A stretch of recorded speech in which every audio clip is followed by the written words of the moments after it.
Are we All on? right. I think Hey, wow, we it just are kind of on. jumped in. So that was a little unexpected there.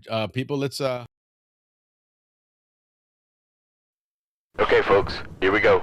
Guys, here we go. Let's have a good show. 1B, stand by. Okay, Yeah. gas that. Yeah, Take it. take it at midfield. Okay, Just go take right opposite now. up Go to there. camera Well, 3. can 3. you Go put- to the Thank you. just like that. I'll just go ahead. Yeah, graphics 2 is going to be up for the first. Okay, take it. Go right now. Go to camera 3. Go. Yep. Can you Go to the camera 3 just like that.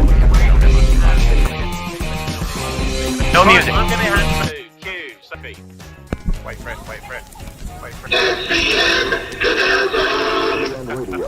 On radio in the Canal Zone. All right, guys, mic check. Go ready. Okay, Ricky, mic. Yep, I am ready. Wait for it. Wait for it. Willie, mic check. Yep, let's go. 1B, stand by. 10, 9, 8, 7, 6, 5, 4, 3, 2, 1. and we're live. Okay, and go for it, guys.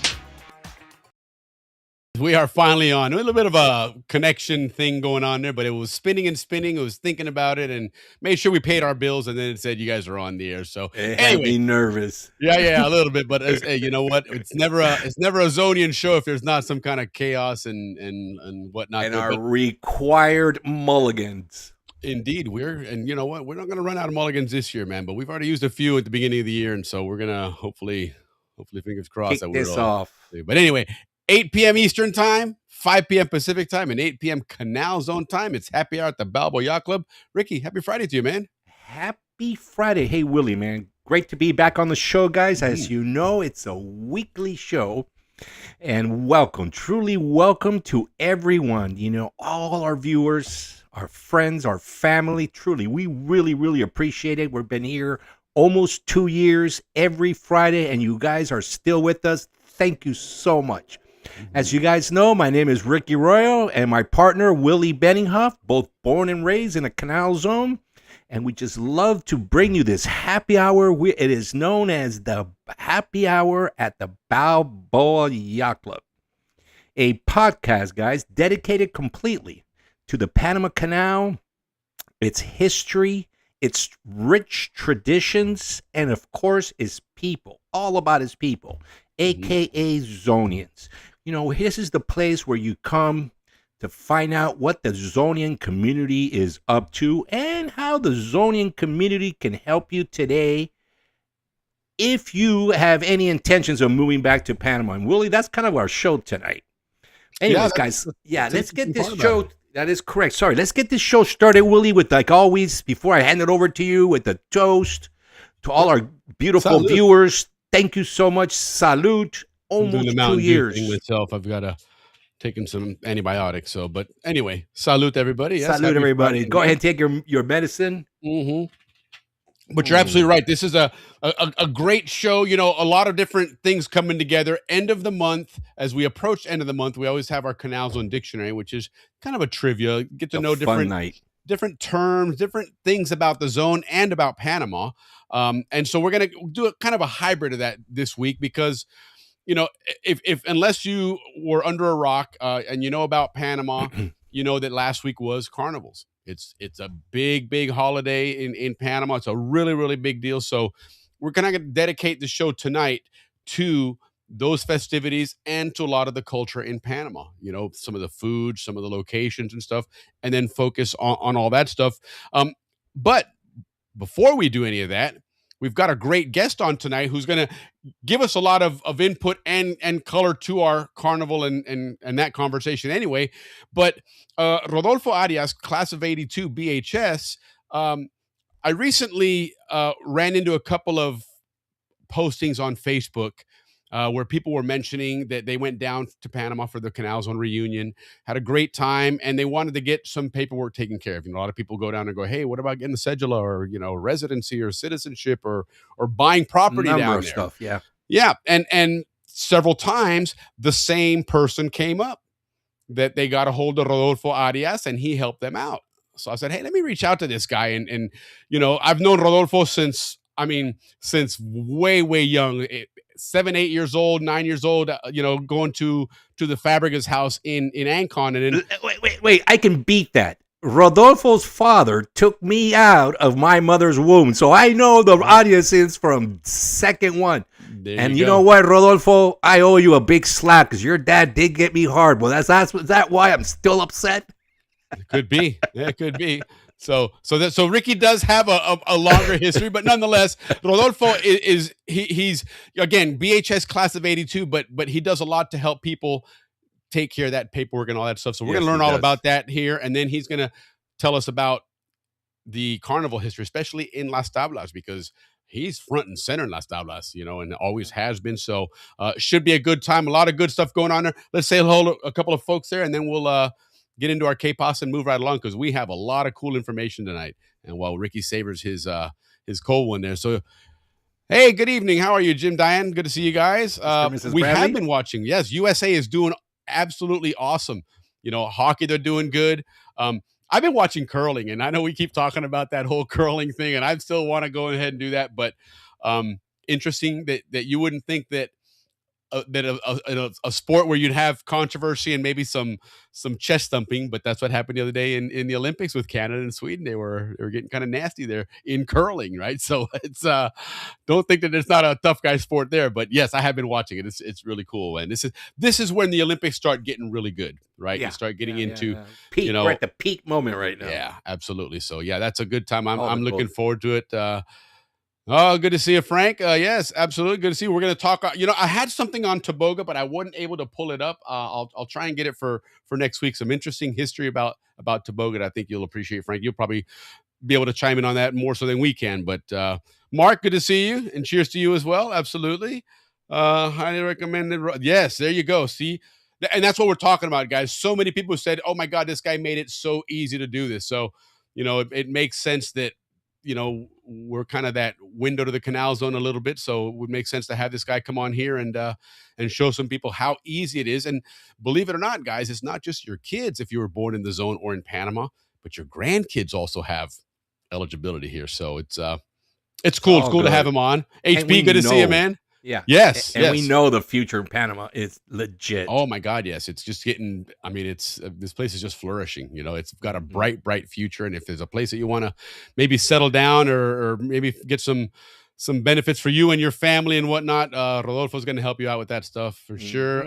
Whopping Leaf, good to see you. Last time for Panama. Everybody's in tonight. Remember, this is the show where everybody knows your name. Yes, that it is. This is, what? This is a show where we can laugh and talk about things that outside of the zone, people are like, why are you even bringing that up? Why is that even important? Why is that street so important? Who cares about that? But you know what, Willie, what's important is that we are who we are, and we always act that way and 100%. and bring out our message that way, because it's important that in history, whenever there people are wanting to know about the history of us, this is what they see, and this is how they see us behaving. This is who we are.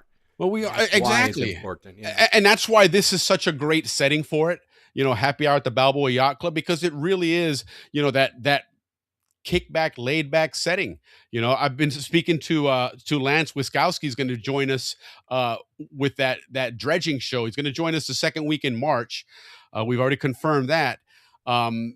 And he's like, well, I definitely want to do this. So, I'm not sure if I can do it. I'm like, dude, it's just Zonians hanging out, man. That's all we're doing. Yeah, people get nervous. They do get nervous because it is a live show, so people do get nervous. But it's fun. But it's once you do it, you're like, man, this was fun. I haven't had one person yet come on the show that after the show doesn't say, hey, man, that was great. Let's do it again. They just, it is. It's fun. It's fun to hang out with Zonians, right? It's kind of like a reunion, but you're kicking back at your house, right? Everybody's got a drink. You want to buy us a beer, feel free to on that QR code there. But yeah, this is that place to just go and do your thing and hang out with everybody. But it's also a place where we learn about the history of Panama. We learn about the history of the Canal Zone, the cultures and everything. But it's also a place where we try and be informative about things that are going on in the zone. And we do that with our good old K-Pasta message. SCN Television presents K-Pasta. And now here's this evening's host, Army Sergeant Bob Foster. Good evening and welcome to K-Pasta. We've got two guests tonight. There's Sergeant First Class Jim Webb. Sergeant Webster 227 military. All right, there we go. So that's always that iconic tune. And in fact, earlier when we were doing show prep, and Rodolfo was on, as soon as I clicked on that, telling him, okay, from there we'll go here and do this. And he's like, I remember that. As soon as that tune came on, and if this was named that tune, he would have hit that button after the first 2 or 3 notes. Oh yeah, because it is instantly, such a big part of the Canal Zone. I love it. I'm Yeah. so happy we're using it. Yeah, it's a great tune. It's an easy tune. It's pleasant to hear, and it is one that's very nostalgic, which is what this show is all about, is that nostalgia. So, but Ricky, what do we got going on in the zone or in Well, the Panama Zonians in the Space Coast, aka Grimacing Land. Yes, they're having a big ping ding starting. I believe it's tonight and tomorrow. no, the 28th. Was it next week?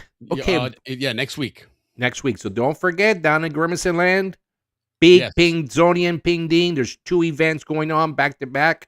I believe Correct. it's Friday, Saturday. Friday's kind of a hangout, meet and greet, and then It's a happy Saturday, hour. yeah, Right, it's a happy hour. It's at the Hilton Cocoa Beach oceanfront. They got Correct. the Tiki Bar there, which is always a Nice. great So it's gonna be a hangout lot for of Zonians. fun. Get you guys started for the big event the following day at the VFW. Yeah, and the VFW, And, correct. VFW, yep. that one's on 105 Long Point Road in Cape Canaveral.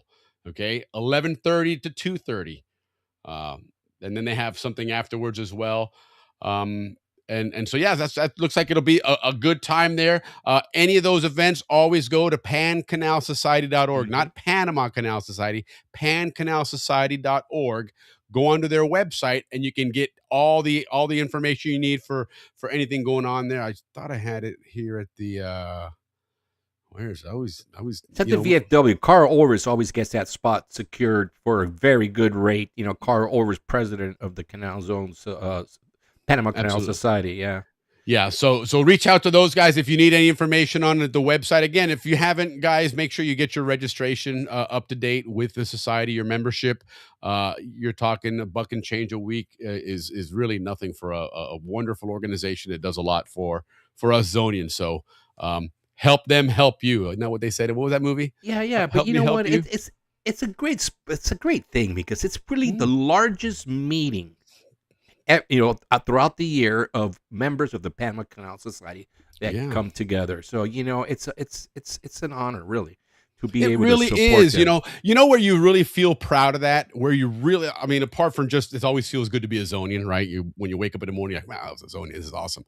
But when you're at the reunion and you go into these hotels and the people that aren't members aren't there for the reunion, that are there for some other function or whatever, and they ask you questions, but they're always asking you questions in a way of they're in awe, right? They're Correct. like, who They just are you can't- guys, man? Correct. They can't believe, But they love it in a cool way. They're like, organization. yeah, it's amazing, and that's what the society does, amongst other things. So again, less than $1, a little over $1 a week is and really another a bargain, announcement, man. Willie. I don't mean to jump on Yeah, you, no, you're but good. since we're talking reunion, guys, as you know, the last couple of reunions, maybe the last 5 or so years, the Saturday night event really got just broken. They didn't have the dinner and then the music and the dancing. They kind of just let the dinner. You go have dinner on your own and then show up for the dancing and that kind of stuff and the socializing. And now this year they're bringing it back to a true ball like they did back in the day. That when I truly enjoyed it, because I remember we would go there and all our teachers would be there. I mean, everybody would be there, and of course everybody was dressed to the nines. Yeah. And so they're going back to that. They're not necessarily a formal dress code, but they're truly going to enforce, no shorts, no flip-flops. Just respectful, guys. You had Wednesday, Thursday, Friday, the dress like that, but Saturday night, they're trying to bring it back. So now they're going to Make it classy. Yeah, make it classy. Now they're going to have like a that. happy hour from 6 to 7, right? And then a dinner following that from 7 to 8, which every table will have a bottle of wine. And then from 8 to 9, they're going to have this pollera show come out with the murga. And then at 9 o'clock, after all that, those 3 things I just mentioned are added. Starts the reunion ball from 9 till 2 or 1. I believe it is 9 to 1. And guys, so that'll be the Saturday night, July 11th. Remember, it's the week after 4th of July, which, by the way, Wooly, I think that's a great thing. Because a lot of people are, busy on their 4th of July 100%. activities in their communities. Well, So not to mention it's an expensive time to travel.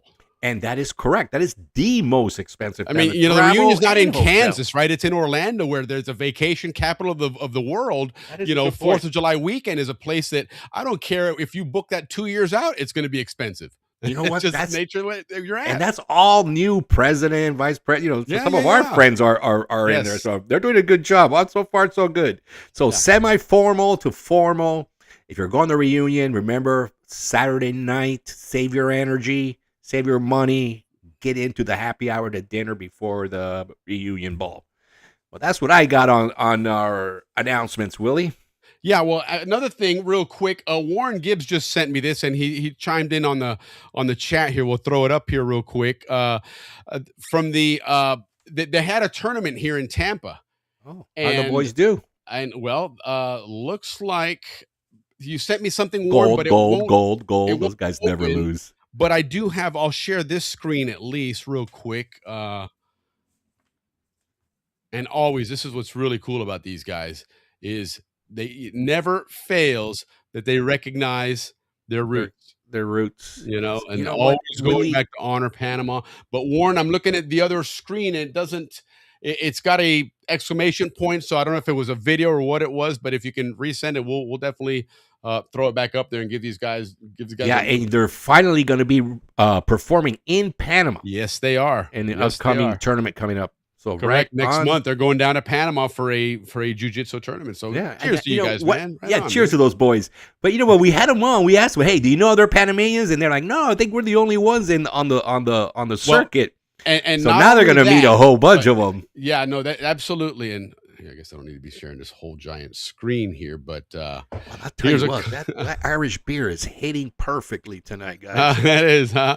So this is, look at this. I mean, this is guys getting featured now, and he's getting a notoriety. He's getting a following. When you're on a poster, when you're, I guess, showcasing, Mhm. I always use the analogy back in the day in the NBA. You knew who Michael Jordan was because the Chicago Bulls were always announced as Michael Jordan and the Chicago Bulls, right? And so when you headline one of these places, there's something there when people are recognizing it. And he sent me some other information here where the chat in the professional circles of the jiu-jitsu world, that these guys' names are popping up, man, that they're continuing to medal regularly in tournaments, and they're getting a notoriety. They're getting watched. People are starting to take notice of these guys, and this is just the beginning, man. So it's kind of cool here. If you guys don't know, we had these guys on a couple of months ago.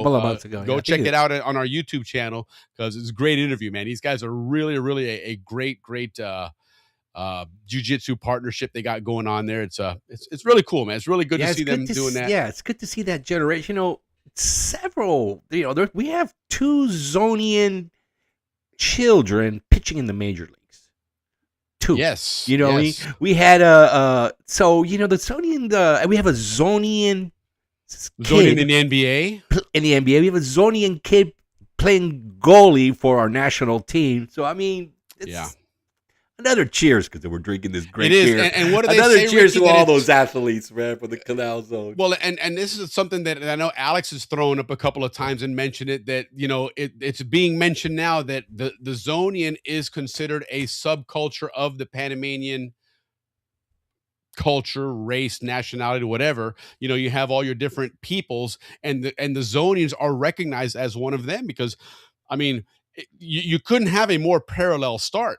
Right, you literally on 1903 on November 3rd and November 4th, you both kind of kicked off right about. Yeah, but the Chinese were here first, though. They built it. We're not going to get into that. You know what? The railroad. We're talking about there was no Panama without the United States, and there was no Canal Zone without Panama. And that's what I'm talking about here. I just had to throw them a little bone because I do have a little boaching news on there. Like we always like to update you guys. That's Ricky's way of segueing into something here is by, it's not, Ricky's not a merge, man. He comes into that turn and just runs through the light. And Well, all of a sudden he's on the highway. we have 2 segments to this show, and where are we Yeah, at? 19 minutes, 20 minutes. Through that. All right, a quick butching news, because we like to keep you guys to date on all the stuff happening around the Panama Canal. As you know, as we've been informing you, the 2 ports that were ruled unconstitutional. So as you know, first, the courts ruled unconstitutional. Like too much corruption, too many things were left out of the contract. You guys know the whole deal. And then Plan B was put into action, which was to bring in APM terminals, which is Merck's, or whatever Willie pronounces it correctly. Maersk company. So Plan B is ready to be executed, and they had the first canal the first ACP canal administrator, Mr. Alemán Subieta, and to for the transition. Everything was peachy keen like we thought. And then the next move, which was last week, China said, you know what? We're going to sue you guys for this unconstitutional call, right? Yeah, good luck. And that was last week, and everything was happening, and, China, big bully, everybody in Panama was nervous about it. But then another corruption deal explodes in Peru with these ports and in other words, the same exact corruption deal as in Panama. So China now has 2 major strikes of losing their concessions. This is not going to end there, right? So they're like, we need to change strategy, right? So the latest thing is, Panama has this ginormous mine that we all know about, right? They opened this big open mine, and then they closed it, because for the same thing, unconstitutional corruption, etc. But the mine remains there, right? And the Panamanian government has decided that the best approach, they looked at all the different approaches, right? Closing it all together, reopening it with somebody else, or whatever. They've had different approaches, but the one that has stuck until today is the mine operators that were behind the unconstitutional contract are now negotiating with the government to figure out something else. All right. So now China's like, that's a better strategy than taking the Panamanians to court, because if they lose, they're really going to lose a lot, right? So they're trying now, Willie. Well, I don't think they want to go to court anyway, in all honesty. Right, I think when you go into court and start getting discovery on things, let's not kid ourselves. We know how those operations take place, and that's what really made this whole scandal to begin with, right? And so, well, it's a lot of families are going to fall, right? A lot of 100%. So, but we don't give a shit. We don't care. They don't fall, right? Nope. So, so they're trying this new approach of staying in the game by trying to renegotiate like they did with the mine. So that's the latest updates. We'll keep you posted, but it is putting Panama. But the other twist, Willie, is that APM terminals is a European company, right? Yeah. And as we found out this week as well, Panama remains on this black list by the European Union, right? So in Panama, a few years ago, they passed a law that says retroactive, like if you do this to us, we can do it to you, right? So they passed this law. So and the reason why they passed that law was because of these lists. Because not only were we on the European list, we were on like the Peruvian list, the Colombian. Everybody had us on the list. Guys, is there was a big scandal called the Panama Papers that came out several years ago. Correct, Willie. And it was incredible amounts of corruption and bribery all over the world, but it was centered in Panama. Panama was where all this stuff was taking place. And so the EU, amongst other organizations, said, hey, shame on you, Panama. We're putting you on a list. We can't do business with you. So this is where this is stemming from. So Panama decided, all right, well, if you do this to us, well, because everybody's corrupt, we're not the only ones. So immediately we started falling out of everybody's list, because it was like, you can't do trade with Panama. You can't participate in Panamanian contracts. But of course, the canal's neutral, so it had nothing to do with the canal.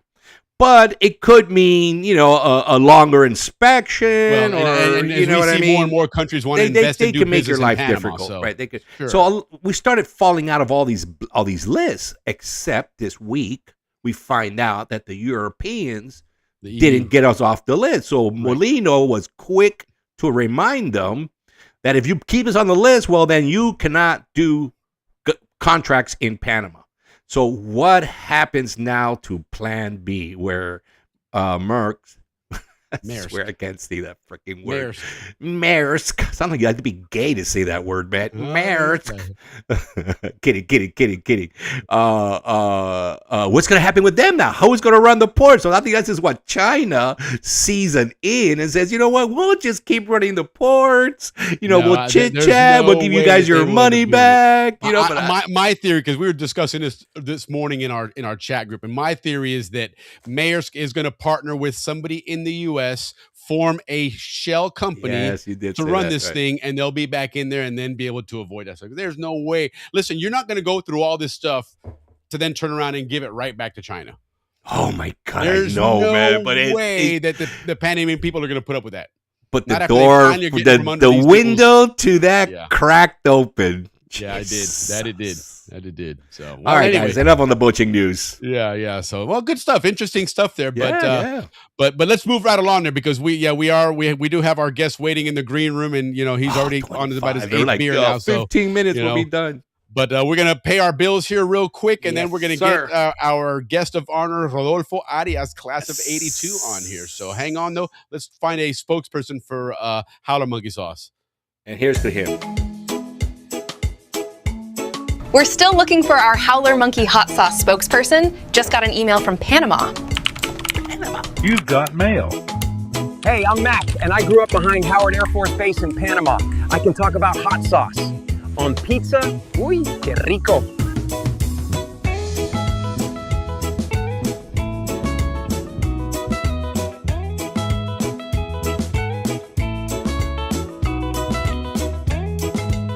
So I just miro la camera and say, I'm Mac. I grew up in these trees next to Howard Air Force Base. Hey, are we really going to Napoli?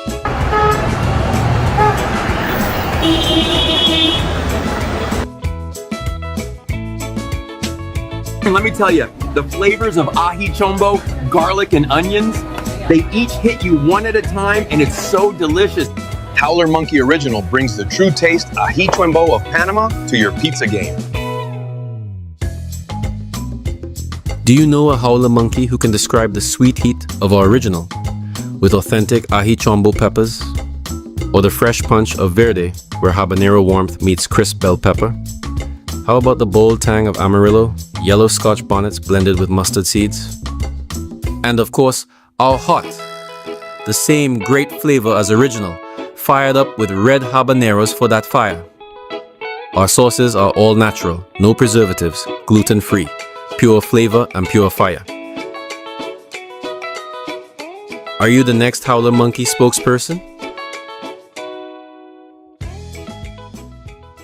I love those commercials, man. Yes, indeed. And thank you, Howler Monkey Sauce, for that. We are having some technical issues. There he is. He's popping in and out here. But Rodolfo, welcome to Happy Hour at the Balboa Yacht Club, BHS Class of 82's Rodolfo Arias. How you doing, man? Okay, Rodolfo, you there? You with us? Rodolfo, well, Here we go. always at the end. There we go. You there? Can you hear us? Yeah. All right, there you go. Welcome to the show, man. Happy hour to you, and salute, brother.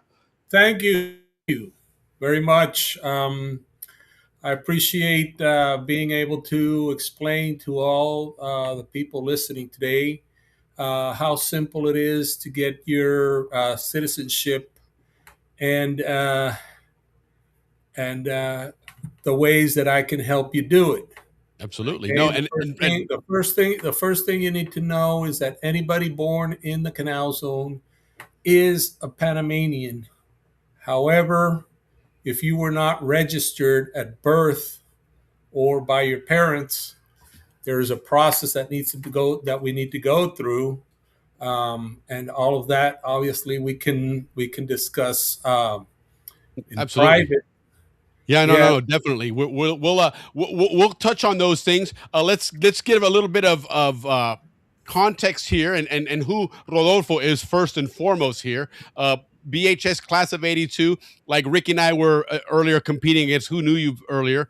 I remember you from living in Ancon, right in that cul-de-sac there, the same place where the Fabregas live. Who else lived there? The Ocañas. Yeah, and Brian and Mike Laverty were there also Yep. until they were next door to you, weren't they? They were next door to my house, right? Yes, and then Villalobos also lived there. Yeah, right next on the other side. Yep, that's right. That's right. And then true. Yeah, so true. But and you went to Ancon Elementary School, or did you go to St. Mary's? I don't remember now. I went to Ancon Elementary, then Corundu, then Balboa. Okay, all right. Okay, right on. And I know, like I said earlier, his father was a doctor at Gorgas Hospital, pediatrician, delivered many Zonian babies. Gynecologist. There you go. Oh, well. My father was a obstetrician. You're right. You're right. But he's the one that gave the babies, right? Because I know he took me out in many Zonian babies. He's the one that took them out. Then the pediatrician received them and took care of them. Got it. My dad was the one that slapped you. Yeah, he's the one that got us all to be straight and well behaved. There you go. No, absolutely. Great memories there. Parita Place. Where's Parita Place? That's where they lived. Oh, sorry, Willie. God, dale, Willie. Yeah, no. I was asking. I was going to say. I think that was the cul-de-sac there, wasn't it? Parita Place. Child cancer would know. Yes, for sure. Yes, that's the name of the street. Yeah, that was cool. Good times there. Yeah, the Fabregas lived there. So, my dad and Mr. Fabrega worked together, Canal Zone Police. And so, Roberto Antonio and I, spent a lot of time together growing up. So I spent, quite a few weekends over there and running around. And that was one of the things that we would go. They were quail eggs, right? Did you guys raise quail? My dad, that was his hobby. Yes. Because he had a bunch of cages and all these rows of quail and tiny little quail eggs and stuff. That was cool, man. Yeah. And then he would chase us out. I remember the tables. Your dad used to also do these tables. Yep. True. The tables with the stones, with the rocks. Ooh, quartz. Okay. They were like quartz, right? The shiny rocks. He used to get. He knew the rocks. I never knew about that stuff, and he had a machine that would cut them into slabs, and then they put them in, and they did the tables from zero. And they put like an epoxy over them, right? Yeah. It was fiberglass resin. Yeah. That would make for like a great bar top and stuff too, man. Oh yeah, it would. Yeah. We did that in one of a Marriott project that I did, a Marriott bar that I did. We did the same exact tops. Awesome. Those are very popular. Yeah, no, that's cool. So now, Rodolfo, you graduated BHS and then you came to the States for a while, right, to go to school? I graduated BHS. I stayed in Panama, worked in insurance. Then during the Noriega times, I went to the States. I finished college up there. Came back down, worked in different things, went into politics, was a senator in the Central American Parliament for 5 years. Wow. Okay. You were elected for that too. I was elected there. After that, I left politics and did insurance for some time, and went to law school, and now I'm an attorney. I sold my insurance business. Not exactly sold it. I merged it with another company, and I'm doing all their legal work. So that's basically where I'm a very good foundation. Yeah, absolutely. Well, that's a great way to then kick off what we're going to talk about here tonight. And then Donna had that great comment there, which is kind of what got me to reach out to you when I saw several people posting that you helped them out with this and stuff. So, without obviously going into a long, diatribe on the legalities and what to do here, but, your information's there. We can see on the card there that's behind the comment here, but all your information's on there as well. And of course, you guys can reference it back again. That number there is also on your WhatsApp. Is that correct? That is my WhatsApp number. Okay, so everybody, if you're on WhatsApp, and if you're not, you should be on WhatsApp in 2026, for God's sakes. But anyway, WhatsApp. Especially if you're dealing with Panama. All Panamanians are on WhatsApp. That is just the 100%. Way of communicating. Well, it's encrypted. You can send documents back and forth. And if you're dealing with Rodolfo, you're probably going to want to, send some things back and forth. It's an easy way to do it. You don't have the size limitation that you have with an email. Correct. Oh, correct. Right on. Good to know. Yep. So, but anyhow, tell us real quick then what the scope is of like you just said earlier, who you're born down there, if you haven't done this and you got to do the following, and then we'll kind of switch gears a little bit into some of the opportunities for moving to Panama and what you can do to help out there. Yeah, And then we're going to sure. start talking carnival.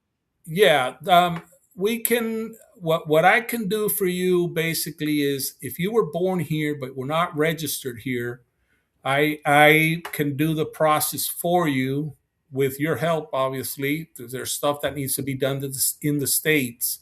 I presented a formal request on some information because a lot of people have their Gorgas Hospital birth certificate, but they were not registered. And what I was told at the beginning was that you have to go through the State Department. And now, when you say registered when they were born, it had to be registered with Panama. Is that correct? With Panama, yes. Okay, gotcha. And most people, I assume, just didn't know to do that. Right. Some people did it, some people didn't. However, it's your birthright. And however, being born in the Canal Zone, I was told at one moment that you have to go to the occurrences section of the State Department, where all these births are recorded, right, and get their verification that it is correct. Gotcha. However, I sent in a formal request asking if the Gorgas Hospital birth certificate would suffice, and I haven't gotten the answer. I thought I would have had it because it was a couple of weeks ago that I asked for that, but they still haven't given me a formal answer. Okay. So on the other side, if you are a registered Panamanian and you have your cedula number and all this other stuff, registering your children is much simpler. Okay. And and grandchildren as well. Is that correct? And grandchildren as well. Excellent. Wow, that's amazing. Yeah. That's amazing. Well, I just got a text. You've got two new clients. Nice. Okay. Right on. Thank you, man. Yeah, we're going to be forwarding their names right now. I'll send you each a case of Panama beer. Beautiful. All right. Beautiful. Two clients, my two nephews. Uncle Okay. Rick, I need his number right now. Two little royals. It really is something that question pops up on a lot of the Zonian social media channels all the time is, hey, how do I get my cedula? Hey, what do I need to do? I can't find my paperwork, or I was born in Gorgas, the first thing you need to know is where you're at that moment. Okay, if you are registered, then all you have to do is go over there, fill out some papers, and get your cedula, your picture. Okay. If you're not registered, then you got to get registered. You can get it through the consulate. I got a question here. Can I get my cedula fully remote from the U.S.? No. I can do all the paperwork while you're in the States, but you have to come down here and take your picture here.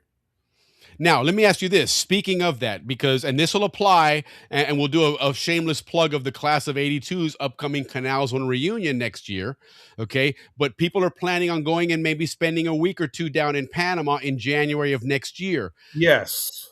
Can that get done in a couple of days there if they do everything ahead of time? If they send me the information, all of the documentation, I can get it done before they come here.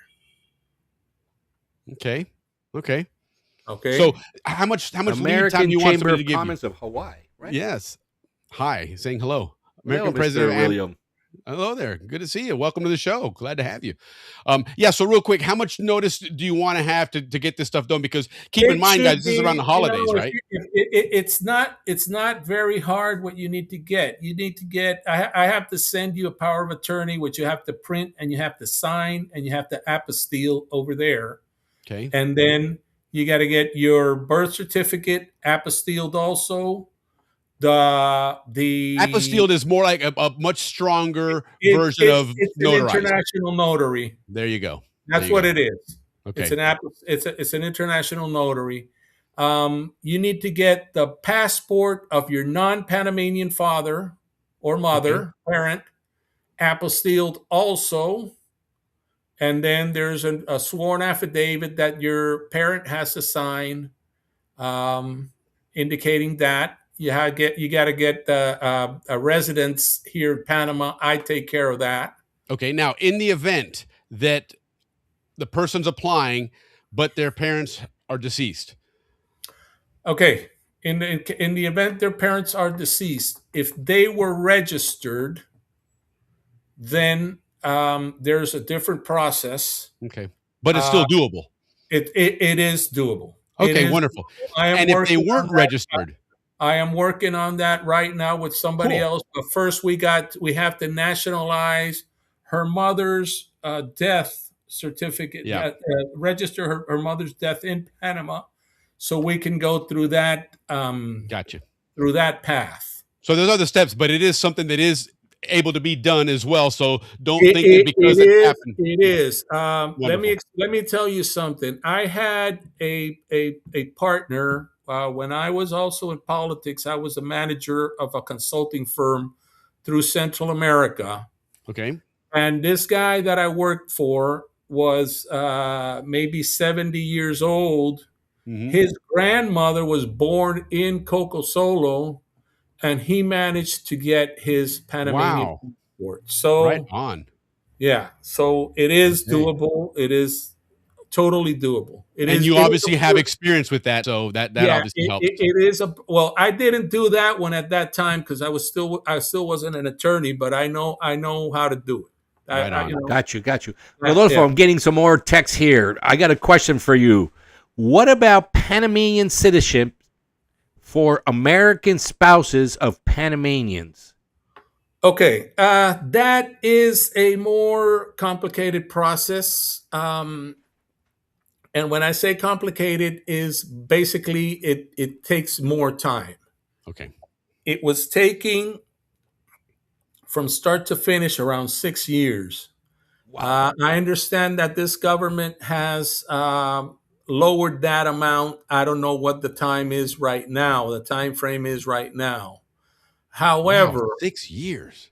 Because you got to become a resident first, and then you got to apply with all. I don't want somebody residents. Overnight to do this thing and suddenly, hey, let's get married and be a citizen and gone. It's like in the States, you get a residency first, you get a green card, and then you apply for citizenship. Gotcha. Okay, makes sense. So if you want to become a citizen, you can do it. But if you need a visa in order to be able to stay in the country for a longer time than what is permitted for tourists, you can get a pensionado visa, and you get all of the benefits that we at our age right now are getting for being over 60 years old. Okay. You get restaurant discounts, movie theater discounts, medicine 25%. You get airplane ticket discounts. Wow. It's very good. And well, there you go, guys. If you want to make that trip to Panama for that Canal Zone reunion, Copa Airlines has some great deals, but get your pensionado stuff set up and get a little bit of a discount there, man. Exactly. Save yourself some money. And the pensionado visa is a one-day process. You go in the morning without it, and you leave with it. And because you can see on the screen there that Rodolfo works for Seiko, so everything's good. It's just send some bottles his way and he's happy. So no, obviously not. That's not going to work. Trust me. You'll talk about 6 years. It'll be about 60 years before you get your paperwork done if you do that. But you know what? Rodolfo's got a point about this government. What I recently saw, Rodolfo, was they're also trying to fast track as many foreigners as they can to be Panamanian citizens. Now, if you get a 4-year degree and graduate in Panamanian universities, like, for example, FSU or University of Panama, etc., and you stay an additional 2 years of working, with a pensionado visa, then you can get your resident alien card. No, you can't work with a pensionado visa. You got to get a work visa. Work visa. Okay, good. Pensionado visa allows you to stay here, but you can't formally work. Okay, pensionado in essence is retired. Yeah. Okay, so that's more for the expat You need community. you need to have proof of that you can maintain yourself without having to work Sure. here. That you're not going to come there and become a ward of the state in essence. Exactly. Yeah. Exactly. Makes sense. Makes sense. Yeah. Cool. But that's capturing more professionals for the Now, Panamanian economy. I want to go back to two comments that you guys did before with regards to the Panama Papers. And if it's very certain that the law firm that did all those companies was a Panamanian based law firm, none of the companies that were involved in those scandals was a Panamanian corporation. Very Isn't that good. interesting? Good to know. That's good to know. So Yeah, they're all foreigners taking advantage. There's a Spanish senator at the European Parliament that clearly said the wrongfully called Panama Papers. Yes. Oh, yes. wow. So it's just a big stigma there. And unfortunately, because, like a lot of Latin America has a history of corruption, it was easy to stick that name to it. Exactly.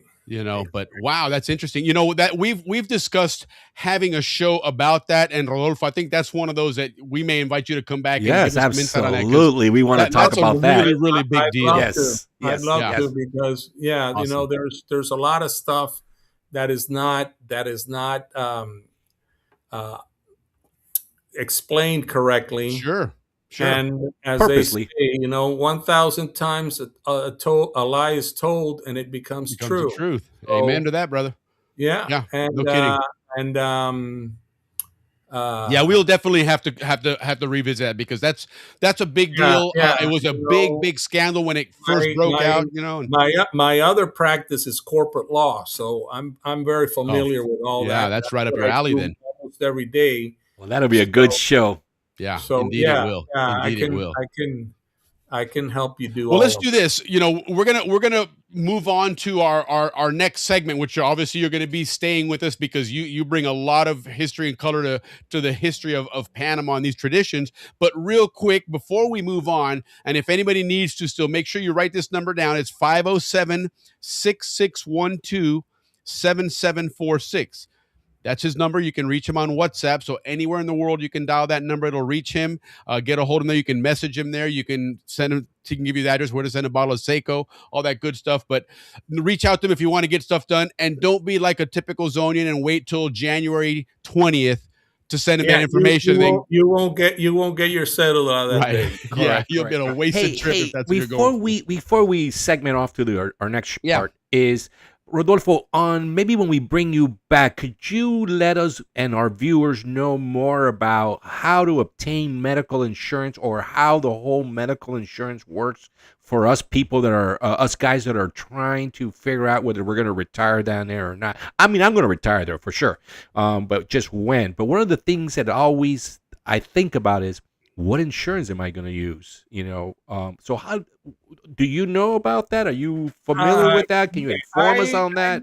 I know certain things. When I was in insurance, my practice was mostly in property and in auto insurance. I was not much into life or health insurance. However, I do represent, and they are my clients, a company that is called Plan Med, which specializes in health insurance for elderly people. Oh, wow. When I say elderly people, I'm saying people over 50. Sure. Okay, that if you go try to get a regular insurance policy, it's going to cost you an arm and a leg. Yes, I don't know how to do it, guys. Over here, it's more affordable. It is simpler to get. And so there you go, guys. Look up Plan Med in Panama if you've got any insurance inquiries. And then, of course, reach out to Rodolfo. He can certainly put you in touch with somebody if that's the case there, and really learn. Because, listen, guys, there are a lot of us Zonians out there that, we left and we certainly want to go back. More and more of the Zonians seem to be going and relocating back. So the other thing I would suggest, if you have U.S. insurance, to see what their policies is in regards to overseas coverage. Good point. Okay, international coverage, and you could probably find out with the local hospitals. As I told you guys before the show, I used to have a U.S. insurance policy, and I lived in Panama, and they covered Wow. me down here. Yeah, but it was an international a policy Sure. that they sold. And I had to get an operation on my wrist, and I just went into the hospital, said, "Okay, this is my insurance," and said, "Well, what day do you want to get operated?" That was Oh, it. that's wonderful. Yeah. Heck yeah. Yeah. And somebody else is throwing in the chat here. Let me see. What is that? Did you get it there, Ricky? Me, of course, always clicking it when you. Yeah, here you got. I'll keep my hands off it, Willie. Aetna, BCBS, and TRICARE accepted at Panama Clinic, for example. There you go. There you go. So there's some information there. And again, guys, don't assume this stuff. Find out. You have an expert, a fellow Zonian, BHS graduate. Reach out to him and find out what's going on there. And know before you go, obviously. Don't wait till the last minute to do it. But you got a great resource here. And as Donna said earlier, she got it for her daughter and it got it taken care of right away, right? Leaf even just chimed in something about if you get your cedula first, then the passport, you can get it pretty much in 24 hours. Yeah, if you have your cedula, you can go and get your passport right away. There you go. See, Yeah. There you go, guys. Yeah. Awesome. Good stuff there, guys.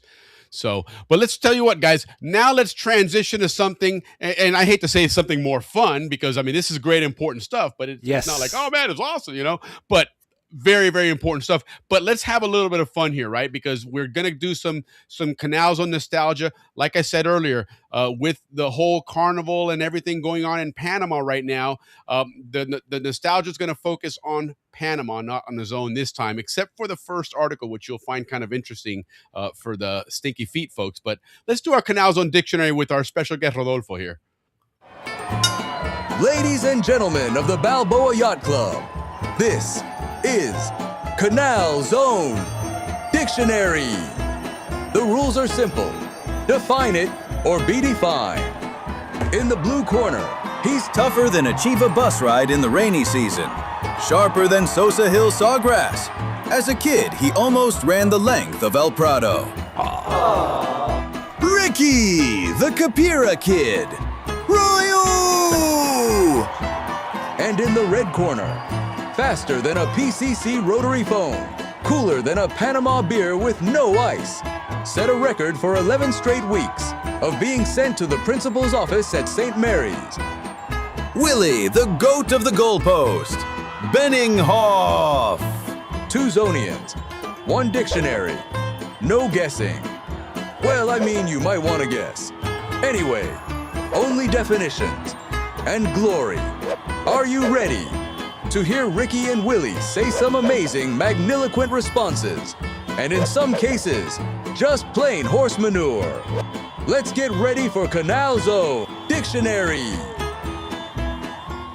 Let's look for some horse manure here or some magnificent stuff. I think that was the term there. No, there's a Q in there. I can never repronounce that word. Yeah, I don't know what it is, but we'll figure it out because it is a good word and it's it's probably an important word. But real quick, going back to your previous question, my brother Scott. Hey, Scott, how you doing? Hey, Scotty. What about expired cedulas? That I know you can do through the consulate. That you could probably do through the consulate. Yeah, because I've done that. Okay. Yeah. Right on. Cool. Okay, good. Well, that's an easy one then. Right on. Yeah. Love Ring Alivio. Yeah, Ring Alivio was a great game. That's a man. great game. Is that a Panamanian game think or a it Zonian is. game, or is that an international game that everybody else I used played? to play it in Panama and in the zone. But like Costa Rica play that, That's what I'm wondering, or even Kansas play that. That would be interesting. That That's would be interesting to find know. out. Yeah, but that was a great game, Sheila. No kidding, man. A lot of fun. Okay, so first thing that came up, and this was, what we've done is we take the Canal Zone dictionary, and now there's this Notebook LM, which is a fantastic AI tool. And what we do is you can throw different sources in there. We've taken this dictionary converted to a PDF, so it pulls quizzes and information out of it. And some way, shape, or form, this came into that conversation. I'm not sure why it was, but I just found it interesting anyway. And it was talking about the hot closets, and those lights. And again, it's like a lot of things that we come across in this show. As we learn about them or that we see them, we're like, oh yeah, I remember that. It's just kind of one of those things that faded away. So the word on this one's called a hot closet, right? Yes. What is a hot closet? Got it. Yes. Understood. All right, that's a good one. And so what it was because of the extreme humidity and the different, mold and bacteria and everything that would grow, they had the term they use there, beards of mold growth coming out of the shoes. And I think, for a lot of kids, especially when you go into puberty, you get the funk in your shoes, man. I think we all go through, my kids went through it, it's just one of those things. And obviously in Panama, especially with all the humidity and the mold and everything.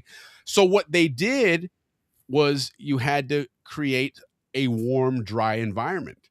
And so in a lot of places, they had the light bulbs. You remember going in the closet, different areas in your home, and you had a light bulb that was always on. There was no light switch anywhere to turn it off.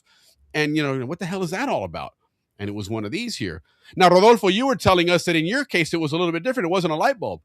It was like a metal bar. Okay. But it was always hot. It had a protector so that one wouldn't get burned. And we also had one in the cupboard where we had all the spices. So, makes sense. Yeah. So the salt was never clogged up or right. Moist. All clumpy and everything. Yeah, I can imagine. So, and let's see here what John's saying here. The heat lamps bulb or screw in the heaters, they had a wire. Yes, they did. So you wouldn't get burned. I remember those. And it was always bizarre because as a kid, you pay attention for a few minutes and then you go and do something else. But there wasn't a light switch anywhere to turn it off. Right. Those things are always on. And I guess in my case, I was one of those that didn't sleep well at night. My brother used to love to put on Creature Feature at night and scare the shit out of me. So, a light coming out of the closet was A-okay with me, man, because the darkness is a part I didn't dig too much, man. But I just thought that was kind of an interesting way to kick this off. Wasn't really the traditional Panama we're looking at there, but nonetheless, it was like Paul saying here, kept the mildew away. It did, it was effective. I remember, not related to that, but a place where you could keep some of your stuff dry in Panama. I would see a lot at my aunts and uncles' houses. Was you'd put some of that stuff in your oven, right? You'd keep certain stuff in the oven because it would keep there. Yes, the oven was dry. It was a place that was, for the most part, dry, and so my aunt and uncle kept a lot of their stuff would be in the oven when they weren't cooking with it. But and the piano is also an interesting fact there, right? To keep that from being out of tune. Now, the other thing that we saw on here, and Ricky and I were talking about it. You see at the bottom of the screen there in the middle, it says "free commission electricity." To encourage constant use, the Isthmian Canal Commission provided free electricity to employees. Now, the fact that it says the Isthmian Canal Commission means this was probably a long time ago because, the ICC ceased to exist a long, long time ago during the American era. But, I do remember talk of some of the privileges of being a Zonian is that you got a lot of freebies or a lot of very inexpensive things. And so, you had your air conditioning running all day long. All day long. You couldn't do that in Panama. Right? Brought my motorcycle upstairs to the AC when it went there. Yeah, no kidding. Heck yeah, man. No, it's true. The climate in Panama is not forgiving. Let's not kid ourselves, man. It is humid. If the first time you go back to Panama after having left for a long time, you don't even have to get out of the plane to feel it.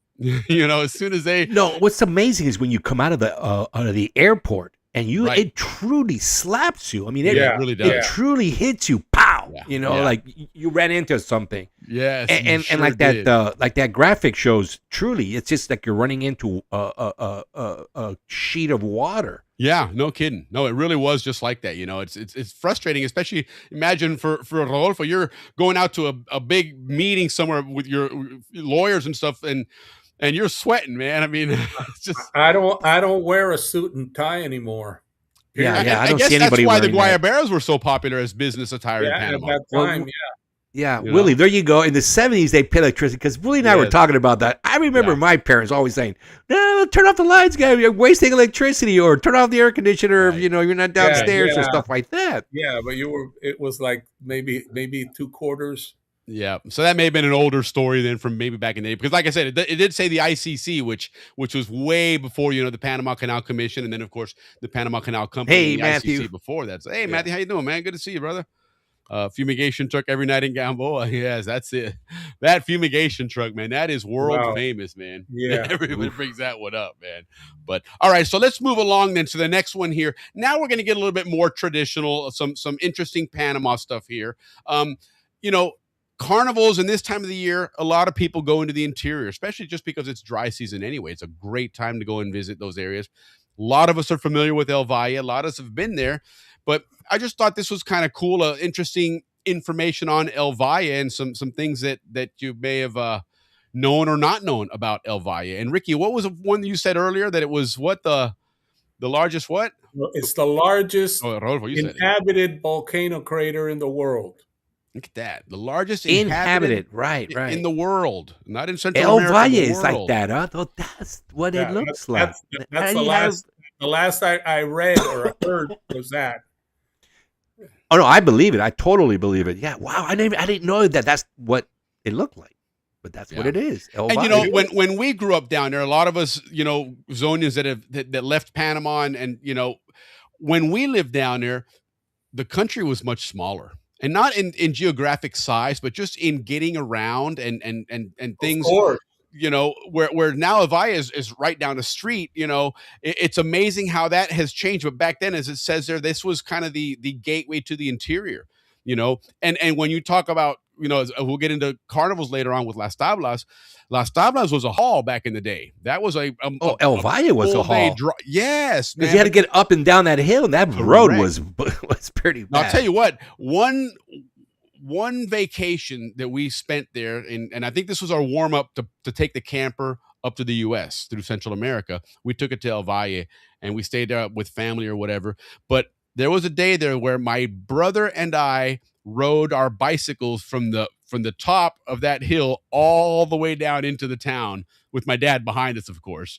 And it's just interesting, you know, amazing memory. But you know, it's one of those I look back at now and going, yeah, a lot of Zonians. I wouldn't let my kids do that. A lot of Zonians live there now, Willie. A lot of expats too. It's a big expat community. El Valle is very much a lot of expats in there. But a couple interesting things about El Valle: the famous square trees. I don't recall ever seeing those, but let me just clear something up. I just found this. It's not the largest, but it's one of the 3 largest. Okay, gotcha. Good enough. Top 3 is good enough for Top me, man. 3 is good. You're on the medal stand. Yep, there you go. Exactly. You're on the podium. Yeah. Absolutely. Good call. So now the square trees, I don't remember seeing those, but that is something that's, you know, unique to that area. Think about it. You're in a volcano, an extinct volcano. Yeah, it's isolated, right? A lot of things don't get in and out, right? And so sometimes things that are growing in those areas, they die off everywhere else, but they kind of stay in those unique to those environments, you know, or those ecosystems. Yeah, on the way to the beach, there was on the way up on the right, there was a square tree that you always went by. Right. Okay. I don't remember that, but you know, and this is, as you recall from last week's show, we learned about the bird cages, right? Yeah. And this is those areas where you'd see them is getting into El Valle and you know, in Azuero and all that area there. But those are also very unique to it. And then, as you can see in the middle of the screen there, the Panama beer. No, that's something. That's bias a beer. The Golden Frog. That again is known for that location. It's a very rare and very unique species. How big are those frogs? I've never seen one, but I heard they're like tiny. They're very small. They're very small. Like quarter size, 50-cent piece. They have them also in Puerto Rico. It's called the coqui. Oh, okay. Yes. But they're all. I understand the ones in Puerto Rico are all gold. These are gold and black. And interesting. And they're poisonous. Yes. So no touching them, right? Or is it that when they spit that goo? The prettier the frog is, the more poisonous it is. Wow. And that's kind of the warning, Mother Nature's warning. If you look really, really hot, stay away. Yeah. So interesting. So that's El Valle there. If you haven't been there, then wow, would you? You'll do a trip there because there's a lot of good stuff there. Good food and a lot of spas and boutique hotels that I've seen people post on Instagram. Well, I think just by the nature of where it's located, it's not a place where you can just have mega expansion, right? I think it'll always remain very rustic and small. That's true. You know? They have a great zoo there as well. Now, is that considered like a national, park area or something, a protected area, I wonder? I don't know. Interesting. That part, I don't know. That would be interesting. So, but anyway, so that's El Valle for you. Now let's switch gears, guys. Let's talk about some other Panamanian traditions, especially during carnivals. You experience this if as a Zonian, if you went to the interior for carnivals, Las Tablas, Penolome. I used to go to Agua Dulce a lot because my family had property out there. But let's talk about some food, man. Some good eating in Panama, and two of those that you get a lot from the vendors out there are the bollos and tamales. I've never bollo. Never liked that very much. But interesting thing about them, what makes them each one. Obviously, the mainstay on both of these is corn, right? The other commonalities you can see on there is that they are boiled. And correct me if I'm wrong, Rodolfo, but they are both made by initially boiling them, correct? Yeah, you finish cooking them in boiling water. That's what it is. Okay, so you initially start. You have the cornmeal. And then you if it's a tamale, you fill it up with pork or with chicken. Yep. And other stuff, and then you wrap it around in the leaf and you put it in the water to cook the meal, the cornmeal, because the pork or the chicken is already cooked. Oh, that's right. Yes, and those they had to have the raisins. If you didn't have the raisins, that makes all the difference. Well, oh my God. That's a matter of that's your opinion. We're gonna have a parliamentary objection here, but there you go. So the tamales are in a banana leaf, whereas the bollos are actually cooked in the corn husk. Correct. In the corn husk, exactly. Yes. But they're both, banana leaves are they come in handy. And the tamales are the tougher corn, and the bollo is the new corn, maíz nuevo. Oh, okay. It's like a softer. Yeah. Probably sweeter, maybe even. It's sweeter. Yeah. Okay. It is sweeter. Yeah. So of the two of them, I think for me the tamales, I think was probably my favorite of the two. Yeah, for sure. Me too. I never really liked bollo. And but like you chew that forever.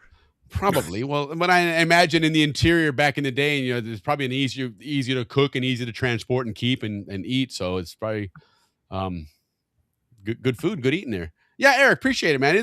We're trying to, this year we've really gone more towards the information, the nostalgia. So well, and we've got good sponsorship for all this AI cool stuff that we're doing. Yes. Yeah. Thank you very much for that, guys. Thank you very much. Yeah. All right. Frank's telling us bollo smothered with butter. Okay. Right on. There you go. Yep. Hey, Frank Alberga. And I have heard that on some of these, or no, it's not for this, it's for something else. I'm not going to spoil it and give it away now. But so now bollos and tamales. I'm the tamales guy myself. I'm not so much of a bollo guy. But there you go, guys. Next, if you're class of '82 going down to Panama, now you know which one to order, man, and get the tamale. You'll like get that your one better. Tamale, yeah. Banana leaf. Many use for banana leaves. Now, this one, everybody knows about it, but we're still going to chat about it a little bit because this was something that helped many, many people in the zone, probably Saturday mornings for sure, maybe even Sunday mornings. But, when you had that long night out, boy, nothing like a good bowl of sancocho. I can talk sancocho all day long. That is my number one dish that I cook. For any of you ladies are interested in marrying me, you're going to be eating a lot of sancocho. There you go. If you like sancocho, you got to marry Ricky then. Okay? Right on. So sancocho. Couple interesting things about sancocho. Very simple to make. Here's one of them. And when I started looking at the ingredients on this thing, right? And just, again, curiosity. It wasn't like I was looking up a recipe to cook it. But I always remembered the term culantro. Yeah. And then I get here to the States and everyone's like, no, dude, it's cilantro, man. I don't know what the hell you're talking about. And so forever I was like, okay, well, I guess one was a Panama version and one was the name of it in the States. No, it turns out culantro and cilantro are two completely different things. Yes. Yeah. So unfortunately, we have to use cilantro here, guys. Yes, correct. Yeah, you can't find culantro hardly anywhere here. But they have that, the ñame, which again, this one, I said this, my wife has been on a sweet potato craze. We're trying to switch over to a Mediterranean diet. Which I don't know how the hell that goes to sweet potato. I don't think those two are synonymous. But anyway, she's on this sweet potato craze and she's making, she's putting that shit in everything, man. It's just incredible. Actually, some of it's pretty good. But anyway, I didn't know that was what what Recao. ñame was. Ñame is sweet potato. And so No, it's not. That's No, what it I was says going to there. say it's No, a it's different not. color. No, it's Yeah. not. No. So What ñame is- is not okay because it says yam. No, and not- they call Yeah, I it- know. I they saw call that it too. Yam, but it's not okay. that. Because It's I would not. imagine that, and sweet potato probably wouldn't be something that would be synonymous with the Panama region No, anyway. at least here in Panama, ñame, I mean, sweet potato is camote. And it's orange. Okay. It's orange in color or purple. Well, I'm going to give a B rating to Notebook LM because they just made me look like a fool. Yeah, no, I saw that too. But there is a yam that's orange, and I think there is. Well, the yam is orange. The though. sweet potato and yam are the same thing. Yeah. They Okay. call- Okay. they Yeah. call the ñame, and this isn't the first time I've seen it called yam, but it's Okay. It's not the same thing. Yeah, that's why we bring this guy on It's here, not guys. So the listen, yam you that can, you know in not the only States. can you get a cedula and residency, you're also going to get somebody that's going to correct you on your eating in Panama while you're at it. So make Well, sure at you least got the right those stuff, man. ingredients. But so yam is the one that I haven't been able to get. But otoy, guys, as you see there, it's taro root, by the way, here in the States. Yeah. Okay. The taro root is you got otoy, which is purple, and you got Correct. manga, which is white, which is a taro root. And they're basically the same thing. They only change in color. Correct. Okay. So we right can on. get taro root here, at least in the West Coast, California. You can. Yeah. And of course Hawaii, because they make poi out of that. Yep. And And then so we now can we can get yucca here as well. I don't know Yes. about the East. Oh yeah, you can get yucca. That one definitely get it. It's pretty Yeah. common here. Yucca's the interesting one, man, because that one's toxic if you don't cook it. You know. Yeah, Can Zero's saying the same thing, that it's the And they sweet proceed- potato. Yes, exactly. Listen, I make fun of my wife all the time because of it. She's like, "Hey, what do you want for dinner?" I was like, "Oh, let me guess, yams." And she's like, "Oh, sweet potatoes." Yeah, it's called a yam here. That's All right, Yeah, I'm gonna that's try what that I- on my next. I've sancocho. always known sweet potatoes as yams, but ñame, Yeah. I never known the name in English for it. So okay. We're gonna have to find that one out. And Father's Engineer on the Tugs made a great sancocho. Always needed yucca. Yes, right on. Yucca So we're gonna yam, find out what that whole yame thing is, and see which one the actual real name is on that. But real simple to make: chicken, water, salt, culantro. it's not chicken, it's hen. It's Hen. gallina, not pollo, man. Okay, and Chicken pollo. tell us the differences in this and why it's specific. And it says it on the right side, that secret of the tough hen, as you can mention there. What's the whole Yeah. point of that? That's how they do it. That's how they do it. It's a grazing hen that's in the yard eating anything that finds. Free and- roaming. Yeah, it's roaming there, and Okay. it's a tougher meat. I don't like it personally, but that's how they do it. Yeah, and from the text there, It's it's saying that greasier. it's well, and also that it holds together because remember, this is cooking for a long time. It simmers forever, and Yeah. so any type of you throw some There- chicken into there, you it'll go. fall apart. There you go. Gallina de patio. patio. That's the one. Okay, Yep. right on. Yeah, so you have to have one of those. Regional favorite sancocho chorrerano is notably spicier, Yeah, and of course, any food that you want to make it notably spicy but still delicious, you got to use what? Howler sauce. monkey. You got That's 4 different correct. sauces. You got verde. You got Yeah, amarillo. Willie, that was good, man. That's the first How about time we've done that? that. Let's do more of that. Let's do more of that. Yes, that was very subtle. Very subtle. What do they call those? Unabashed Plugs. promo. A shameless promo. Shameless Yeah, plug. cool. Right Yeah, on, Willie. So, of course, now cultural significance of sancocho. Well, again, we know the ultimate cure-all. I mean, everything, Yep. especially hangovers. You took yourself a good sancocho, and you did feel better, no doubt about it. The rice ritual, traditionally served with white rice, either mixed directly into the broth or dip. So what's your choice there? Because I do remember that. Some people, you have the bowl separate. You take your scoop of rice, you dip it in there, and you eat it. Or others will throw. I was a mixer. I threw mine in to mix it. I was a I'm a dipper. Yeah, I You're didn't a like dipper, mixing. of course. Yeah. All right, well, of course. Right on. Yeah, that was for me. That was the way to do it. Throw that stuff in there, and to this day, I'm still like that. You know, if I got some soup and there's rice out there, they get mixed. They definitely get mixed. You know, They all go I'm into the not gumbo. a plain rice eater for sure, man. But and then a symbol of family bonding for sure. For I mean sure, that's as instrumental. If you know, a good sancocho really is. I mean, it really is a place to gather at the table and bond and get together. So right on there. So now you know, guys, a little sancocho stuff. Remember, it's a hen. Okay, don't use those young chickens. They're no good. Well, you know what? I use thighs because it's greasier, and you get a better broth, better tasting gives you chicken. better flavor. Yeah. Yeah, thighs. I go with the thighs. Indeed. Yeah, for sure. And like anything else, guys, whenever you're cooking and simmering something, try and brown the meat a little bit if you can to get some of that flavor out of it. That's just my culinary school there, but it's you got to brown it, otherwise you don't get flavor out of it. And question: do you leave the skin on? Heck yeah! All right, okay, cool. And then take it off before you eat it, right? If you want. I always do. But yeah, for sure, man. That's where the flavor is, man. Okay, let's see her. Abuelita, go ahead, Ricky. You got it.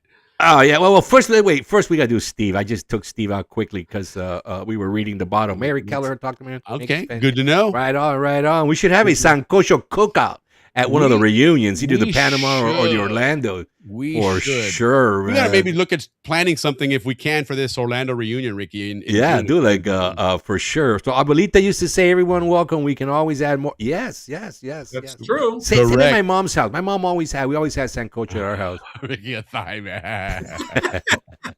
Yeah, there you go. So now let's switch gears a little bit. We're still gonna stay on some food, and this is probably my favorite of the Panamanian food, just as far as just taste and everything goes, is the carimañola.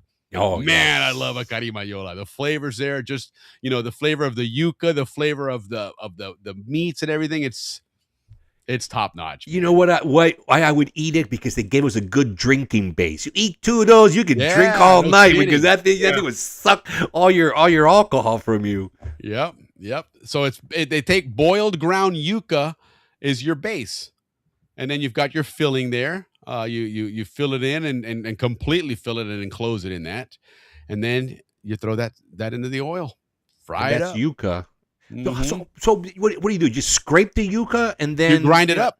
You probably boil it, and then you probably mash it like you would mash potatoes. Grind it up. Oh, okay. Boil and then mash. Gotcha. Yeah, you got to soften it up first, and then you can mash it. Yeah. Alrighty. So, but again, the star ingredient is the yuca, the tuber characteristics, staple tuber. We all know about the yuca. Again, cook it, man. You got to make sure you cook the yuca. You will get sick otherwise. Right. Beyond fritters, it's ground into flour and used in soups and stews. I imagine it's probably a good thickening agent, And then, of course, the yuca sticks, which to me, yuca fries, those are like steak fries. Absolutely. Yeah. That's some good eating there, man. Good old yuca there. Now, you had yourself some sancocho, right? You started it off, and then you had yourself a couple of carimañolas, maybe some empanadas and everything, but you got to wash it down. Now, this to me is the best Panamanian drink ever, bar none, we'll go with we should have drum roll. There we go. Yes. I was only here reading the comments. Right? But no, it is the chicheme, the heart of the Panamanian refreshment. Boy, that's a hit and miss with me. That was Really? Some days it would be delicious. Other days I just couldn't. I couldn't do that it. shit every day, Me man. too. Wow. Hit and miss. I Depending love on the time of the day and etc. Yeah, maybe. I don't know. To me, it's I love anything sweet anyway. I got a bad sweet tooth, so. But yeah, looking at the ingredients, maybe want to reconsider my idea, because they're using cinnamon and look at all the good stuff they use on all the spices. I mean, this is actually a pretty healthy drink. Yeah, and the interesting thing that they point out there, especially for us here in the States, is you cannot use cornmeal, because it'll turn into a porridge. It'll turn into a thick, like a pudding or something, a porridge, because it can be grainy, right? You got to use the actual corn itself, right? Otherwise, you're not. It's going to be a big clumpy mass, is what it's going to end up being. But yeah, let me tell you what, man. During baseball season, dry season, God darn, man, a chicheme, when that guy came by with the carretilla, that was a good drink there for sure. Yeah, I love me a good chicheme, man. And it's similar to that Asian drink that has all the little balls at the bottom. Yes. You know what I'm talking about? Yes, yeah, the bobo. Bobos, yes. Yes. Now, here's something cool. It's showing here on the screen some legendary locations and traditions with chicheme. Okay, La Chorrera is the epicenter apparently, and chicheme is a chorrera It's associated with. Yeah, it's the chorrera chicheme is probably the most famous one. Okay. So so the relationship is there. So in La Chorrera, reputed as a drinks home, especially at the famous Chichemito or Las Abejas. Right on. Never heard of those Chorrera's places, but- got two spots to stop by. You got Queso Chela, Yeah. world That's- famous. That's Capira. And now Chichemito. Oh, there you go. That's Capira. But Yeah. but either way, in just a couple of years, you'll be able to get there in no time at all on the metro. Go under the canal and Oh, everything. you're going and to in take just a the few minutes, metro. you'll be there. Yes. You know, a couple of regional variations. Pedací version uses whole unminced corn. Interesting. While Capira, there you go, Ricky, your hometown. Capira is famous for queso chela's recipe. There you go. Oh, so There it's it not Chorrera's, Capira. Yep, it's Capira. Well, Famous- everybody knows where it is. You're Yes, not of going to. course they Everybody, do. we all know what queso chela is. Yeah. Most famously served with ice cold, though it can be eaten warm like porridge. Yeah, I'm not sure about the warm like porridge bit, man, but the ice cold for sure. For sure. About the only time you'll see me put ice in milk would be if it's a chicheme, just because you got there's something about the cold that really that's the flavor there. But all right, somebody threw a comment earlier just a moment ago asking about The reunion. when and where the reunion. Important. Okay, yeah. So we talk about two different reunions here. The Pan Canal Society reunion is held in Orlando every year. This year, it's going to be the second week in July. I believe it starts either the 11th or the 14th, something like that. Again, pancanalsociety.org. You can get all the information for it. Make sure you register. You have to be registered with the society, not to show up because it's a hotel. Anybody can go and stay at the hotel. But just as Ricky's pointed out before, you know, it's a great hotel, a beautiful location. If you go and stay there for 4 nights and you have lunch and dinner there at least twice, your entire membership for the society is paid for the year with the discount you get by being a society member. That is correct. Okay, because it is a substantial discount, and this is a kind of a pricey hotel. So just that alone will pay for the membership there. You get that Canal record every few months, and just it's a great way to stay connected with your Zonian friends. But make your plans for that reunion, and then in Panama, it's becoming now an annual thing. So you got it, you know, beginning of the year, end of the year thing in Panama at the end of January. I think this year this upcoming one is slated for the 20th of January, if I'm not mistaken. But they have the Canal Zone reunion. They just completed the last one there, so you're not going to hear anything anytime soon. And we tend to give a lot more love at this time of the year to the Pan Canal Society reunion because it comes up in July. Once that one ends, we'll switch gears then and start, you know, pushing and promoting the Canal Zone reunion. But they're both great reunions to go to. The one big difference, Canal Zone reunion in Orlando is a get-together reunion. It's a place to see a lot of Zonians. The numbers there definitely are bigger than the Panama one for obvious reasons. But it's a place where you're really going to go and hang out and just relax and just have an enjoyable time. The Canal Zone reunion in Panama is a very much an experiential reunion. You're going to go on a lot of different outdoor trips. You don't stay at the hotel a lot like you do in Orlando. You take trips on a Panama Railroad. You take trips through the canal. There's golf outings. There's just a lot of different things that are outside of that hotel. So that is probably the biggest difference is the things that you're going to see there versus in Orlando, you're going to visit people and reconnect with people. So both of them are fantastic reunions. They're both a lot of Lots hard of work is put activities. into them. Yep. And yes, they're both fantastic. They're a great time. If, you know, I have the good fortune of living in Florida, so I can always attend this one here, even if it's just for a day or two. You know, Panama is a little bit different, but either way, you know, try and make them both if you can. It's a great to keep that Canal Zone legacy going. Yeah, I got a little dictionary for you guys here. Speaking All right, of let's hear Canal Zone reunion Okay. and all that, you guys know what a sopa borracha is?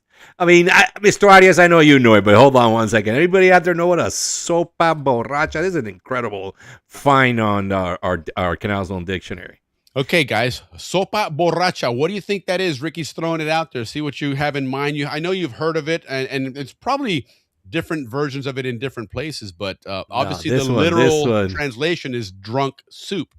But what really is a sopa borracha? See if anybody can throw something Anybody out there? While you guys are thinking about it, we got to say hello here to Mr. Ray Simon Jr., Atlantic Side, Fort Gullick, Brad, representing. Right on, man. Welcome to the show. Hope you come back and see us some more. And I love the patch on your name there too, man. The Cristobal High School. There you go. Right on. Right out. Good The stuff, Gold man. Coast. The Gold Yeah, Coast. heck yeah. You know what? A lot of great athletes out of that Gold Coast. All right, here we go. Sopa borracha, guys. This is actually a dessert dish. There you go. I don't know how the heck I missed this. Listen to what this is made out of, guys. It's a rich sponge cake right? Soaked in rum and whiskey, right? Ah. Then it's garnished with these silver candies, you know, these little Yes. sprinkle things, yeah. Mhm. But listen to this one. It's also sprinkled with raisins and prunes that have been marinated in sherry. So how did we miss this dessert growing up there? This sounds like Very almost Panamanian. like I need to franchise this I dessert. think, Ricky, I think I remember at some quince años maybe. Quince años? Because I think it's At I the think it's- weddings. I yes. remember at the weddings. There you go. That's what rum it is. and whiskey Right. marinated in sherry. That sounds like a Zonian dessert for sure. If there's ever one. But I do remember that. I do remember the sopa borracha because it was, especially when you mentioned the whole silver lining, because it did have, those edible decorations on it and everything. That was kind of cool. Yeah. Kind of cool, man. Right on. I mean, truth. I think that thing would be a killer up here, man. If we can get away with selling, alcohol and in our donuts, man, that would be great. Yeah, there's a place for you here somewhere.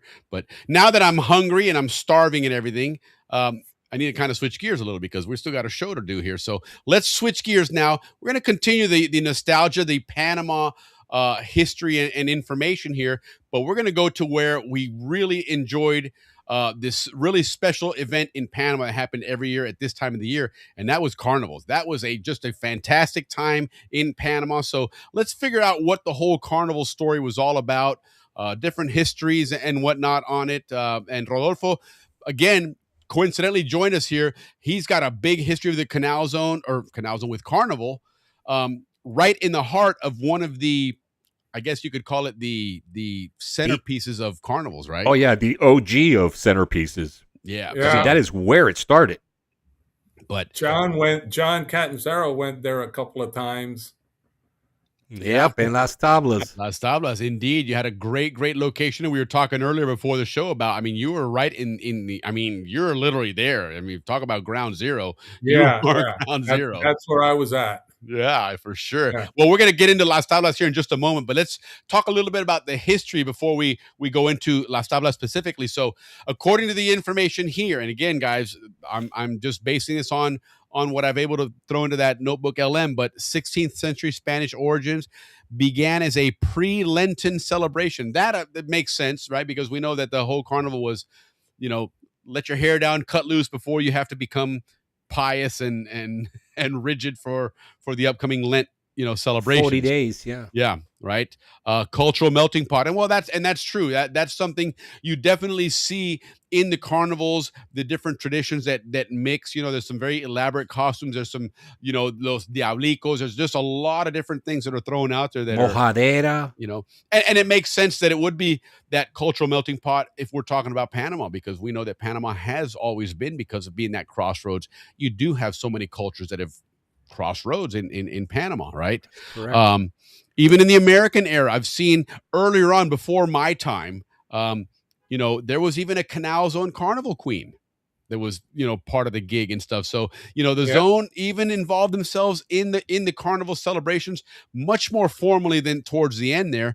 But nonetheless, this is that time of the year where the country really does shut down. I mean, there is no work going on. It is a, Rodolfo, you can attest to it. 1 up week, to this day. right? 1 week of celebrations. What's carnival like in Panama now? What's the whole atmosphere, the build up to it? What's well, the Las Tablas and Penonomé and now Oku and Chitre are all the same thing. Right. That's what everybody heads out to. Yeah, I spent my carnival at the beach. Getting the hell away from there. Yeah. I went to carnivals for you two, all of you and me, and maybe about you lived it for all of us. Yeah, I lived it for everybody. That's great. Well, a couple interesting pieces here, and then we're going to go talk about the polleras and all that stuff, and then we're going to get into some of that Las Tablas action and some other Penonomé and a couple other cool stuff here. But a couple interesting things here. The Carnival Queen, in a lot of your towns and in your region, your cities, they have a Carnival Queen, and that's a big deal. Yeah, I was in St. Mary's, and in my class, Grace Hoskins, who's now Grace Fessick, she's from my class of '86. She was a Las Tablas queen back in the day. So it's a really big deal. That's one that we want to maybe talk about outside of this whole carnival conversation with you one day, Rodolfo, because this is something that goes, it's almost a year-long thing for the Queens, isn't it? Oh, yeah. Yes. I mean, there's fundraisers, there's events. I mean, it practically begins like next year's carnival. Are they getting ready to start now already? They've already started. Wow. They've already started doing all the preparations, and they kick it off on the Saturday right after Good Friday in Easter. Okay. With a matanza, with a big party where they start raising money. Sure. It's not cheap to be the queen, and it's a year-long process. Yeah, Now, it's amazing. I don't know if this is the right time to ask this, but what is the deal with Calle Arriba and Calle Abajo? Okay, that is a rivalry that began in Las Taulas. Other places have adopted it, but it began through religious dealings. Part of the town was rooting or backing or saying that they wanted X saint to be the patron saint of Las Tablas. Okay. The other side wanted another one, and they would come out during Easter, and everybody would be, like this was in the 19th century, and the priest of the town said, you guys have to, and they switched it to carnival. And basically, one place was Calle Arriba, the other one was Calle Abajo. So it was a war for a patron saint. For the patron saint. And then they chose a patron saint, which the patron saint of Las Tablas is called Santa Librada, and it still is. And for carnival, it's Calle Arriba and Calle Abajo. But that in Las Tablas that's a year-round thing. Right. Like in schools and sports and like politics. You just said, everything, it's if you have somebody bidding for a construction job, you want to do remodeling in your house, and you're from Calle Abajo, and you got a Calle Arriba guy bidding and a Calle Abajo guy bidding, the Calle Abajo guy's going to get it. I see. Right on. Okay. Yeah. Traditions, everybody. So it's Traditions. a town rivalry that just manifests itself in the carnival. Reform. It never stops. Yes. That's great. That's interesting. And then of course, a couple different things they talk about there, las tunas, okay, or tonadas, and these are those big band tunes, right, with the trumpets and the trombones and the drums and everything. The murga, they call it. Yeah. Yep.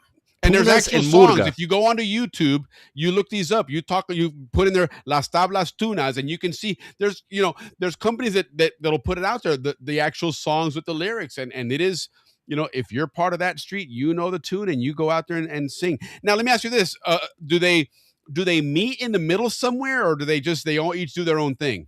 No, they each do their own thing. That when they have met, it hasn't been pretty. I can imagine. Yeah. Yeah, that's right. Oh, this is all good to know. Look at what John put. Let's see. Look at what John wrote. Yeah, right on. Exactly. Yeah. I can imagine. And like you said, it plays over into business as well, right? If you need me to do that job, but you're Calle Abajo and I'm Calle Arriba, I'm going to do it, but I'm going to charge you a little more. Wow, I didn't know that. But that's good. Good to know. It happens that way. Yeah. So now you guys know if you want to be an expat and you want to move to Panama, you find out who that home builder is. Are they Calle Arriba, Calle Abajo? And you better put the right hat on.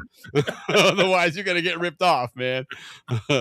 It's like the Crips, right? The red and the blue, right? You have to watch out what you're wearing. That's good to know, man. That's awesome. Do they have, speaking of that, like Ricky just said, do they have colors? Are they traditional colors for Arriba versus Abajo? No. Okay. No, they don't have colors. Right on. Good. Okay. Good, for example, when you have the procession on Good Friday, Right. You have the figure that Calle Abajo, that my family decorates, which is the Calle Abajo saint, and you have one from Calle Arriba, which is a Calle Arriba saint. So Okay.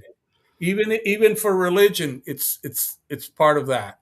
Okay. And so you guys are calle abajo. Let me ask you this. Is there ever an instance where somebody is calle abajo and living in Las Tablas, for example, and they move to a calle arriba area? Do they have to switch teams or? No, You know, no. because that might be a You little were tough born, for living in that neighborhood. you were born that way. And You're gonna arriba die or you're that way. abajo. That's it. Right, Yeah, wherever yeah. you go. Okay, it's good to know. I never That's knew cool. this. You know, being a Panamanian, I Interesting. never knew that. That's the way it was. Yeah. Okay, now, so tell me how that I kind of know more or less the days of the carnival. It starts Friday technically, right? Or does it start Thursday? It starts Friday. Well, Thursday's like a pregame. the official day is Friday, but you got people in the park practicing the tunes since maybe Wednesday. Okay. So, and it's normally as it is in the rest of the world, Brazil, New Orleans, and Trinidad and Tobago, they also celebrate it at the same time, which Sure. is the 4 days before For Lent. Ash Wednesday. Yeah, right. And In other marks words, the get your beginning of Lent. debauchery out of the way before you have to become Exactly. serious with the Yeah, Lord. because you always got to give something up for Lent. Yeah, If you're correct. Catholic. Correct. Yeah. Now, the one that I think a lot of people can relate to, only because, especially as a young kid, this was always a lot of fun, is the culecos. Okay, and the culecos are, like most things, it seems like it got it started in Las Tablas, but that seems to be a general carnival event across the range. Everywhere they celebrate Carnival, there are culecos. And culecos basically is the water wars, and basically Yeah. water. Oh, that's what culecos are. Yeah. Yes, and that's great though. Let me tell you what. In February, with the dry season in Panama at 12 noon, you got 500 people in a crowd somewhere. Feels pretty damn good to get that water hose thrown on you, man. Oh yeah. You know, I remember as a kid, our family, we would go to Agua Dulce. We had family there that had property there and whatnot. And my brother poured a bucket of water on some lady, and they were going to arrest him. And everyone came out like, "What are you talking about? It's mojadera, it's culecos, you know." And I think they backed up. I think it was because he was speaking English, and maybe thought he was a gringo or something. But I'll never forget that, because at one point they were really ready to take him away. And people, what's the matter with you people, man? It's Saturday. You really expect somebody to be walking around in dry clothing on culecos in Panama? It's not going to happen, man. But it was all about the water, and you see that in Panama City a lot more. That was one of the things that Mayor Myron talked about was last year they had, I think, like 3 of those cisterns to pour water out there. And this year they had 9 because they had so many more people there. And yeah, that's a really big deal is the culecos on Saturday, the water. Now, what is Sunday? Is Sunday more the religious day, or does that not count because it's carnival? No, it doesn't count. That's part of the gig, man. You're here to party, not to be religious. That's the one day God will be like, "Okay, it's okay. You didn't make it today. Tranquilo, papa. You're good. You know, Yeah. Get it out of your system. But then for the next 40 days, don't fuck up." That's the way that works. Exactly. Okay. So is there something on Sunday that's traditional in Las Tablas that you tend to see? As I understand, they come out in their cars wearing the dress and their crown, the one that they were crowned in on Okay. Friday. So this is the big coming out one, in essence, the formal one. Basically. Okay. Right on. Then Monday is supposed to be the day of the costumes. People used to dress up. They don't do it anymore, but they used to get a costume and put it on. And then Tuesday is the pollera. Okay. Tuesday pollera. So let's segue into that. It's a great time to segue into the pollera then. So, the pollera is something, that we all know the pollera. We've seen them. Heck, we see them at the reunions, the dances and the displays and everything. And we see a lot of people that ended up getting themselves a pollera that come up here to the States and they still like to wear them at the reunion, which is kind of cool to see. But a couple of really, really important or iconic things about the pollera to understand or to learn about here. The styles. It looks like there's three big styles of pollera in Panama. The one that we all are very familiar with, the one at the top there on the left, is a pollera de gala, the formal one. And that's the big ornate one there. Now, okay, Rodolfo just dropped off real quick. He'll be jumping back in here just a moment. I think it's his video feed that cuts out. I think he's still audio with us, but no, I just got up to do something here in my room. Gotcha. So now, what were you telling me about the pollera dress? That's important about it. That as far as the making of it. Of what I told you, I looked it up again, and it's not as elaborate as I had said, but it is very elaborate. Okay. The confection of one of those polleras could take up to 5 years. Wow. Depending on the complexity. Yeah. That's incredible. The most expensive style, 326,500 plus. I'm not sure what that number is referring to, but maybe the stitches in it or something.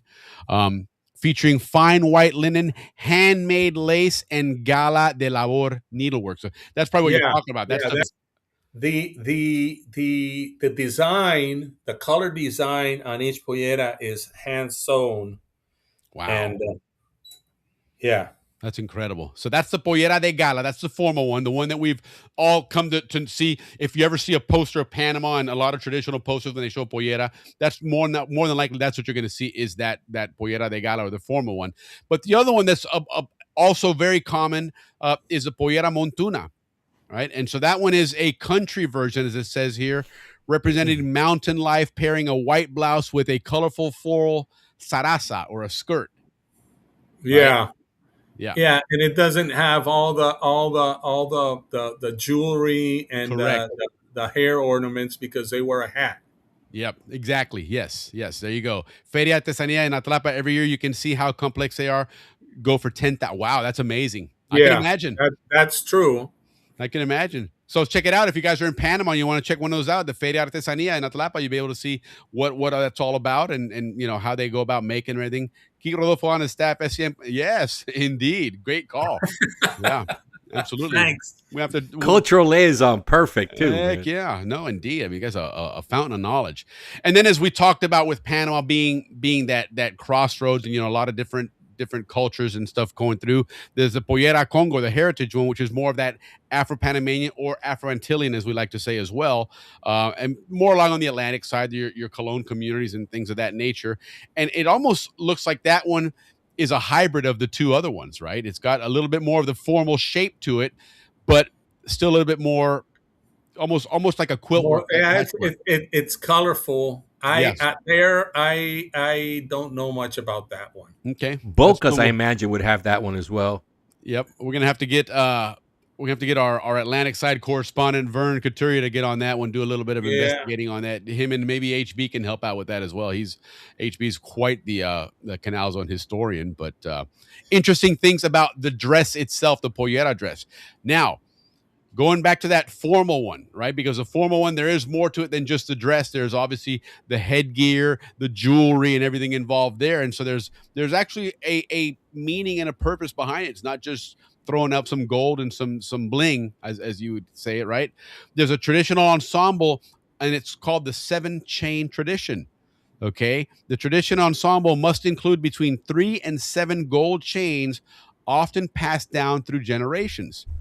So again, part of the traditional dress. And I imagine some of these polleras, as you guys have mentioned, they're so expensive, and let's not kid ourselves. It's not like Panama has a bunch of wealthy people in the interior, but you have a lot of these dresses. So you can imagine these things were probably made and bought many, many years ago, and they've just been preserved, taken care of, and they're handed down to the next daughter, et cetera, including a lot of that jewelry. So, and you do see that a lot with those formal, those gala polleras. They do have a ton of bling on them. And so some interesting things that they mention on here, the tapahueso, which I imagine is to cover the gold cross worn at the throat to cover the dimple, reflecting European aristocratic roots. So that would probably be more of your Spanish traditions there. They would have that formal kind of cross there. And then, of course, the headgear. That's the other one that's really, really famous. And you probably remember that term. You may have heard it. Tembleques, right? Intricate beaded headpiece made of crystals or fish scales. I do remember hearing that they made them with fish scales. That was really part of that rustic yet royalty type, because it's, there's a lot of work involved. It has to move. Yes, Can't yes. be, you know. And fish scales that tremble with the wearer's movement. Yes, as you could say there. Couple of different chains there. The cadena chata is the base of the tradition, essentially flat links symbolizing strength. Okay, so there's some symbolism behind these. You have then the cadena salomónica, spiral weave representing the wisdom of King Solomon. Okay, right on. I like that. And then cadena bruja. Yeah, you got to have some little on the other end of things there. Z-shaped witch chain used historically as a protective amulet. A lot of symbolism in all of these things, of course. And if you're looking at the carnival era, and the carnival again was that time to get all this stuff out of your system before you go into your Lent period and your little more whatnot there. So interesting piece there. Another real quick thing about the polleras, and some of you Zonian ladies may have done this because this was popular footwear with a lot of the Zonians. Apparently, was those suede slippers that the polleras wore, and apparently the dye that was in them, when you got them wet, it would leave your feet all black. I don't remember that. Obviously, I didn't wear that. I'd have to check. Maybe my sister, I don't know if she did or whatnot. But if anybody remembers that, I don't know if that's something that they experienced or if they like to wear those. But I do kind of remember some people, especially in St. Mary's, you'd see them a lot. Those shoes became a little bit popular there. They're crudely made versus luxury. So while Zonian girls wore black suede traditional gala shoes, are heelless velvet, satin, or silk. Okay, I'm not sure what they're talking about there. And then, of course, our bias of beer thing is covering up some other interesting things. But, yeah, just some more symbolic stuff about the pollera. It really was a really, it's considered, and I know, and Ricky, you could probably attest to this. Your sister certainly can attest to this. In the Miss Universe pageants and stuff, typically when they talk about the traditional, outfits of the different, contestants, that one is always, it's always in the top. It's always, it's featured up there as one of the most complete. Yes. Traditional outfits. Typical outfits. Yep. Yeah. And beautiful, because it really is a beautiful look to it. It's got a really, really unique look to it. So, but yeah, that's the pollera. That's, if you're talking about a dress in Panama, it's the pollera. So we talked about Las Tablas a little bit. We talked about all the important things that go on there. And that's probably the most well-known of the carnivals. But another one that is very well known that takes place not on the streets, but in the water, is the Penonomé carnival. Okay. Yes. And that's I never experienced carnival. it. Yes. Yeah, I didn't either. Rodolfo and I were talking about, going to Penonomé where the Fabregas live. They had a house on the river. Right up on the river. Great place. We'd go there to go hunting, but it was never during carnivals. So I don't know anything about it other than what I've read and seen here. Maybe Rodolfo, you can shed some light on this one. I honestly never been to the aquatic carnival. I went to Penonomé one year, but I was in the park. It basically the same as in Las Tablas. Right. But I never went to where they had the floats. No. Yeah. So apparently the river that goes through there is the Sarati River. And so they have the parade of rafts that go through, and they're, again, very elaborate. The whole thing takes place based on the river.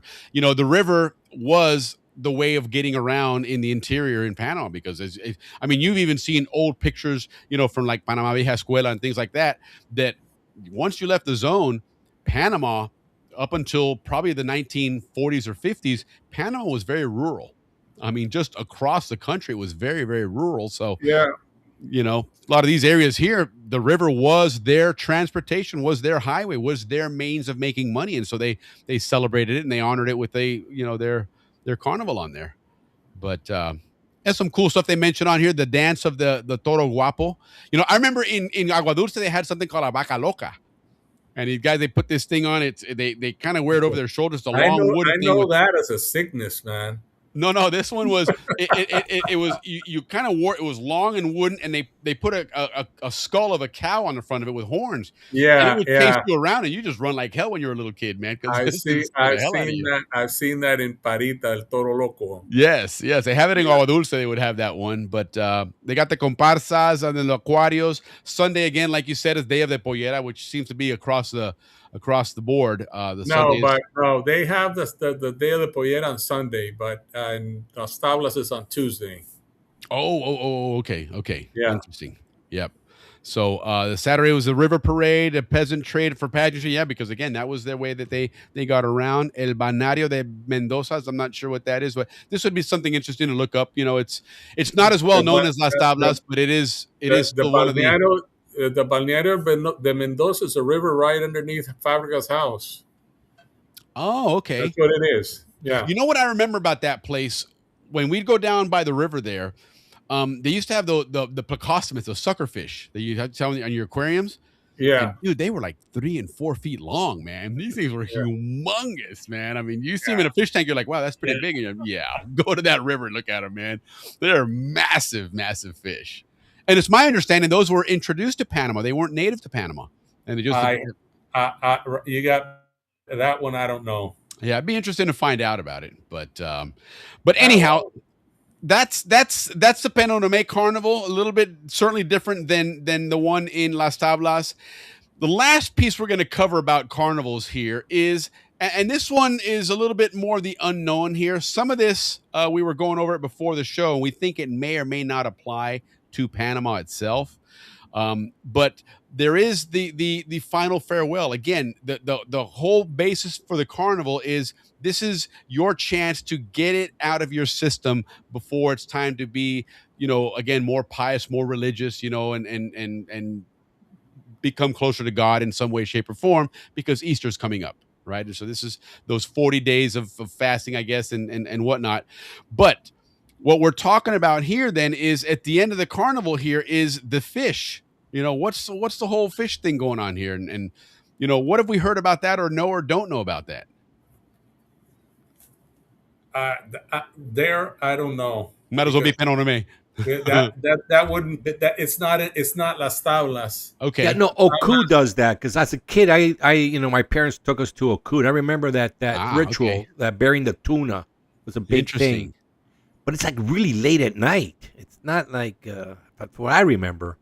Okay. Yeah, it's supposed to be on Ash Wednesday in the morning in the Okay. Yeah, I remember that. It was like really super late at night. Dusk. And then people are supposed to be crying behind it and stuff like that. Yeah, that's what they say in some Panama cities are crying queens. La lloradera, I guess. What do you want to call it? Las Tablas features the topong. Now, tell us about that, the topong. Because I've seen some videos of just massive, massive fireworks. Yeah. It is. John was there several times with me. It's where the two sides meet in the park, each on one side of the park, and they start burning fireworks. And we burned down an electric cable one time. That was not good for the building next to the church. Oh, no. Yeah, they weren't very happy with us, but that's what it is. It's carnival. And it's carnival, so.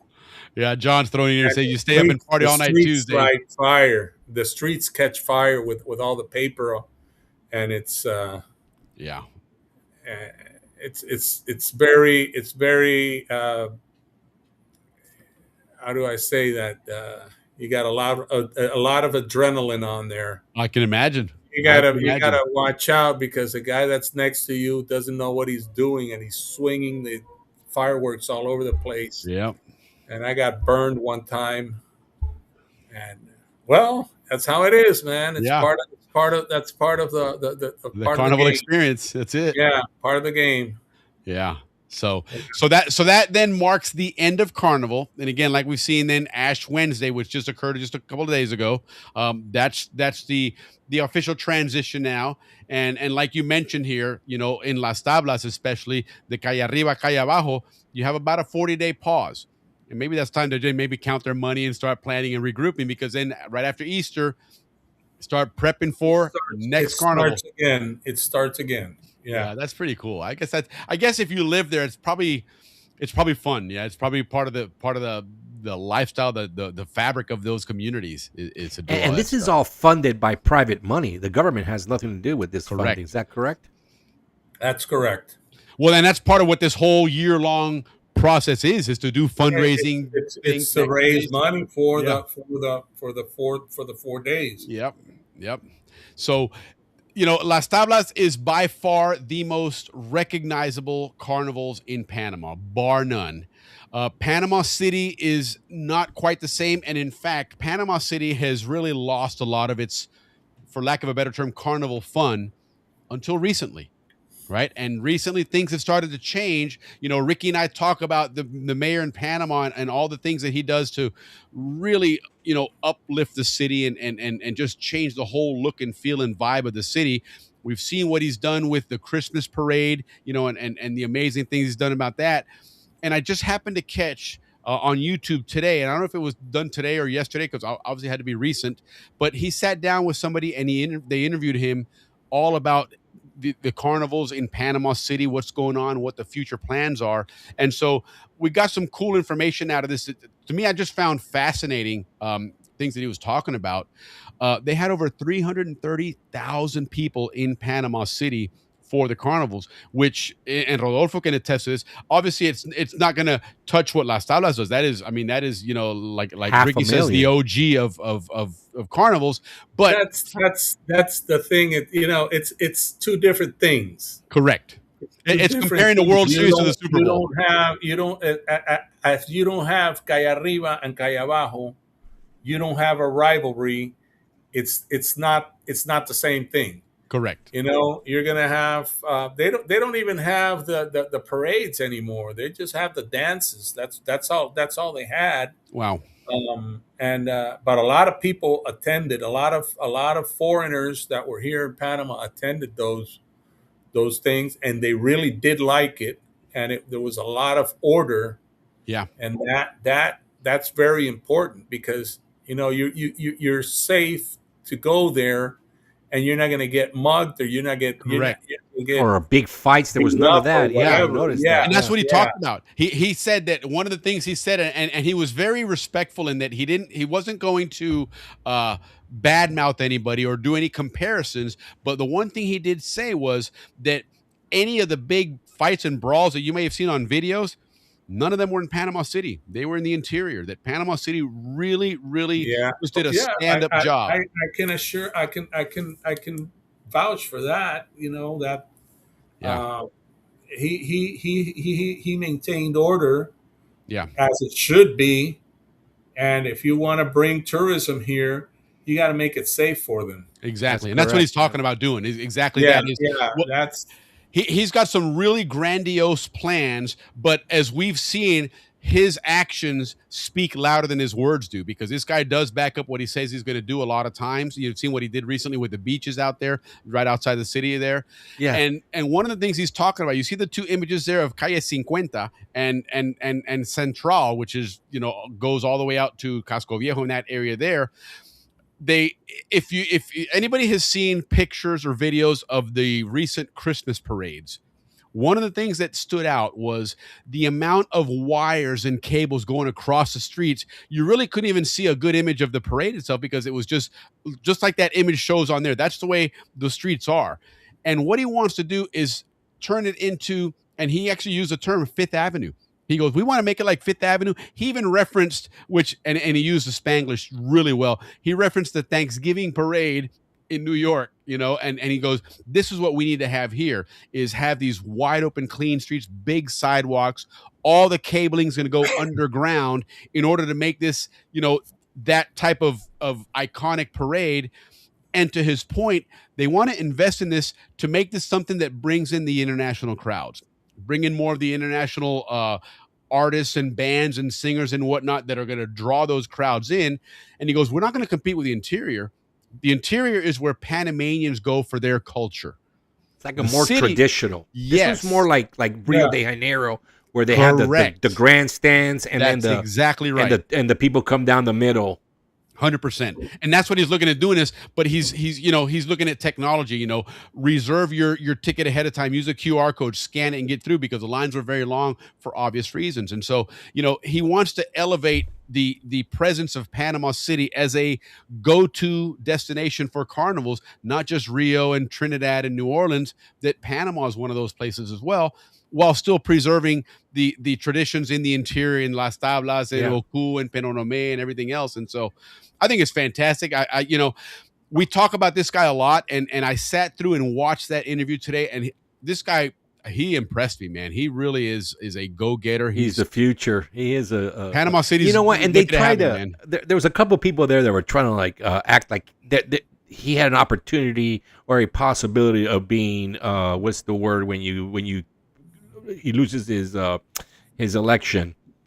Oh, impeached, recalled. Oh, recall. They try to recall him. They got something like 17 votes, and they needed like 300,000 votes to recall him. No, he's really well liked. I mean, the guy, like I said, he backs up what he says he's going to do, and he really wants to lift the image of the city and make it a place to be proud of. He's doing a good job, yeah. And Ricky's mentioned this in the past, that he has oftentimes referenced the old Canal Zone.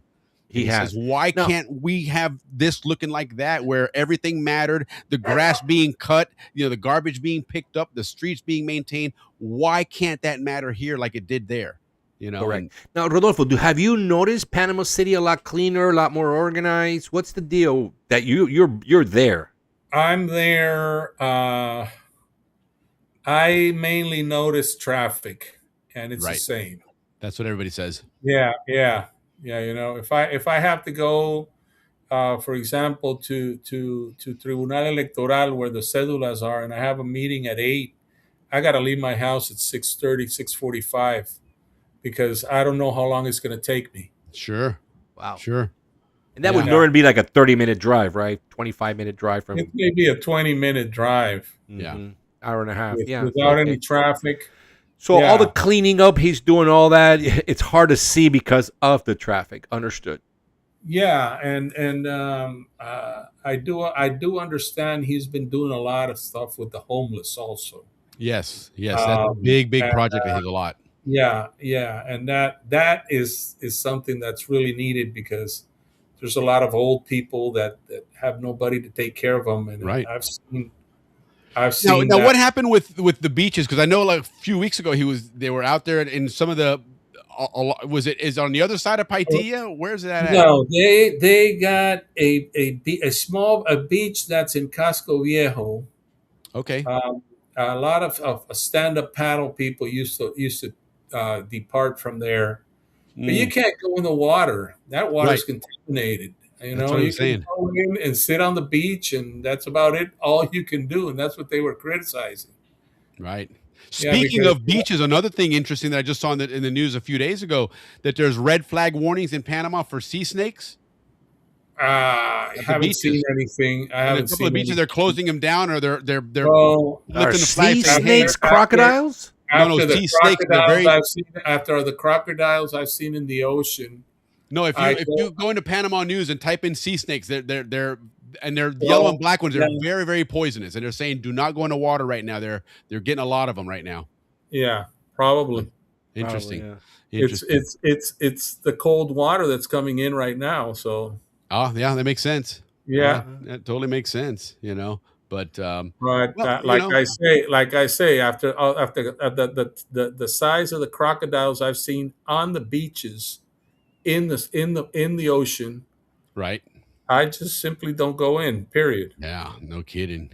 Yeah. Well, and we've talked about that here. We talked about that recently with Frank Dupree, because he lives out in on Toboga, and he mentioned that the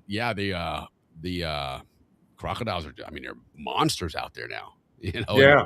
They're everywhere, and we've speculated a little bit about that. With the when the Canal Zone Police ended, the Canal Zone Police had the division that took care of the water, and keeping all that stuff clean, and nobody picked up the slack there, I guess. So it's kind of interesting. What are they saying in Panama about that? Is that something that's a recognized problem that they want to work on, or is it just that people are saying that it is a recognized problem, but they've outlawed the hunting. Look at the picture I just sent you. This is not from the ocean. Pull it up here. And this is Santa Maria River. That's the border between Coclé and Herrera. Yeah, let me pull that up on the screen here. Bear with me. Yeah, but they've gone to extremes, and it's endangering the population, the people, right now. People say that the environmentalists say that these crocodiles won't do anything to you. Yeah, that's what they always say. Until they do. Yeah, Okay? Right. Who's gonna go first? Willie, you go first. Exactly. Yeah, I'll pass. Thanks, but no thanks. You're getting that in you're getting those size alligators in Toboga. They're not close to the shore. All right, there it is. Yeah, they're not going to do anything. Look at that, dude. You don't stand a chance of that, right, thing, man. Forget about it. That picture's a couple of that picture's a couple years old, but it's my father-in-law only worse. Collides with that river. Oh wow. Okay. Yeah. Wow. Yeah, that's a big deal, man. That's huge. Wow. Yeah. Wow. That's amazing. That's incredible. But well, that's part of the gig, man. I mean, that's part of the tropics. Yeah, if they don't address it like they did in the Canal Zone days, this is what we're going to be getting. That's what happened. The Canal Zone used to control them. Yep, correct. Now Correct. it's out of control. Now it's out of control. Well, then somebody mentioned last week also that COVID didn't help either, because there's nobody out in the streets, and so it was a lot of the wild animals and stuff kind of did their own thing. Yeah, absolutely. They got to be aggressive. I cannot buy that. They're not aggressive. No. Yeah, no, exactly. No, exactly. Absolutely. Crocs are very aggressive for sure. So, but that's the world that we live in. It's it is what it is. Anyhow, listen. Thank you again for joining us. This has been a lot of fun. I'm not sure why that screen is looking like that. I don't know how the hell to take that off. Let's go to our exit. Yeah, let me. Yeah, but then I don't want to keep them on and just throw them off like that. That's kind of a rude way of doing things. There we go. All right. So anyhow, Rodolfo, thank you again for taking the time to do this. It's been a lot of fun. We initially had envisioned you talking about the different services that are available for folks that have that grew up down there that they're up here now and want to get that stuff taken care of. But man, I want to tell them also. If you need to buy property here. If you need, I can do all that for you. I can assist you there, and give you the best options. Even what you have to do in order to avoid probate after somebody passes away. It's already, you have a foundation, which is basically like a living will, and that'll avoid everything that you need to do. So. I can assist you and advise you on all of that also. And perfect.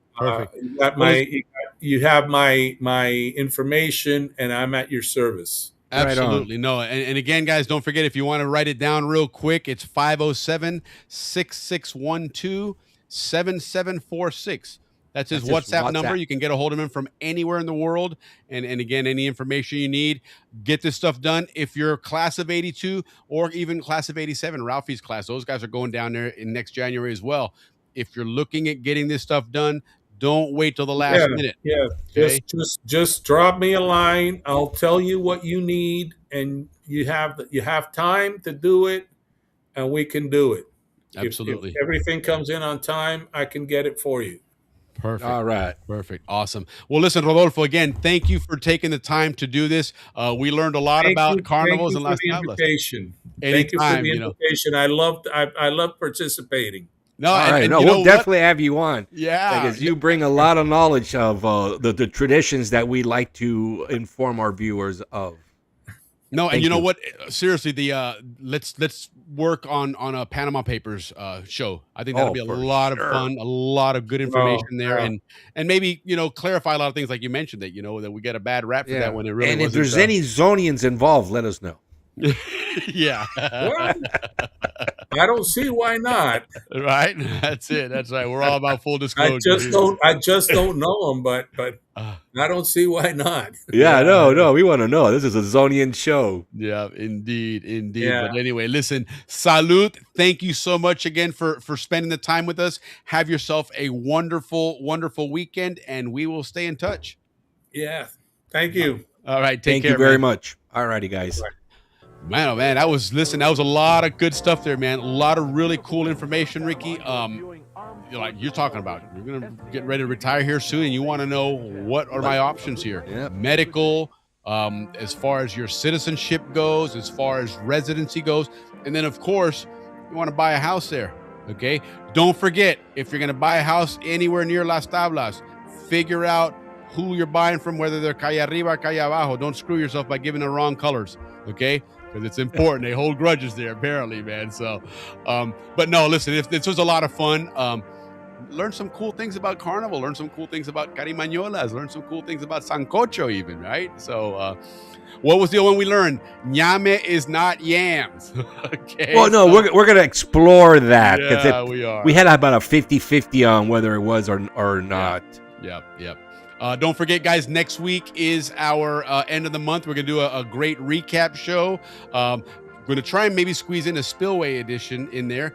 And then our March history with Dave Dawson, our Canal Zone historian. We got a great treat. Somebody that you saw chime in here a little while ago, Nodier Garcia, our Pan Canal Railroad guy, is going to join. They're going to team up on a great collaboration. Yes. We'll talk more about it next week, though. But Ricky, the bus just went by, man. That's So get us our outta bus, our short bus. So we're out of here, guys. Thank you from the bottom of our hearts. Thank you so much.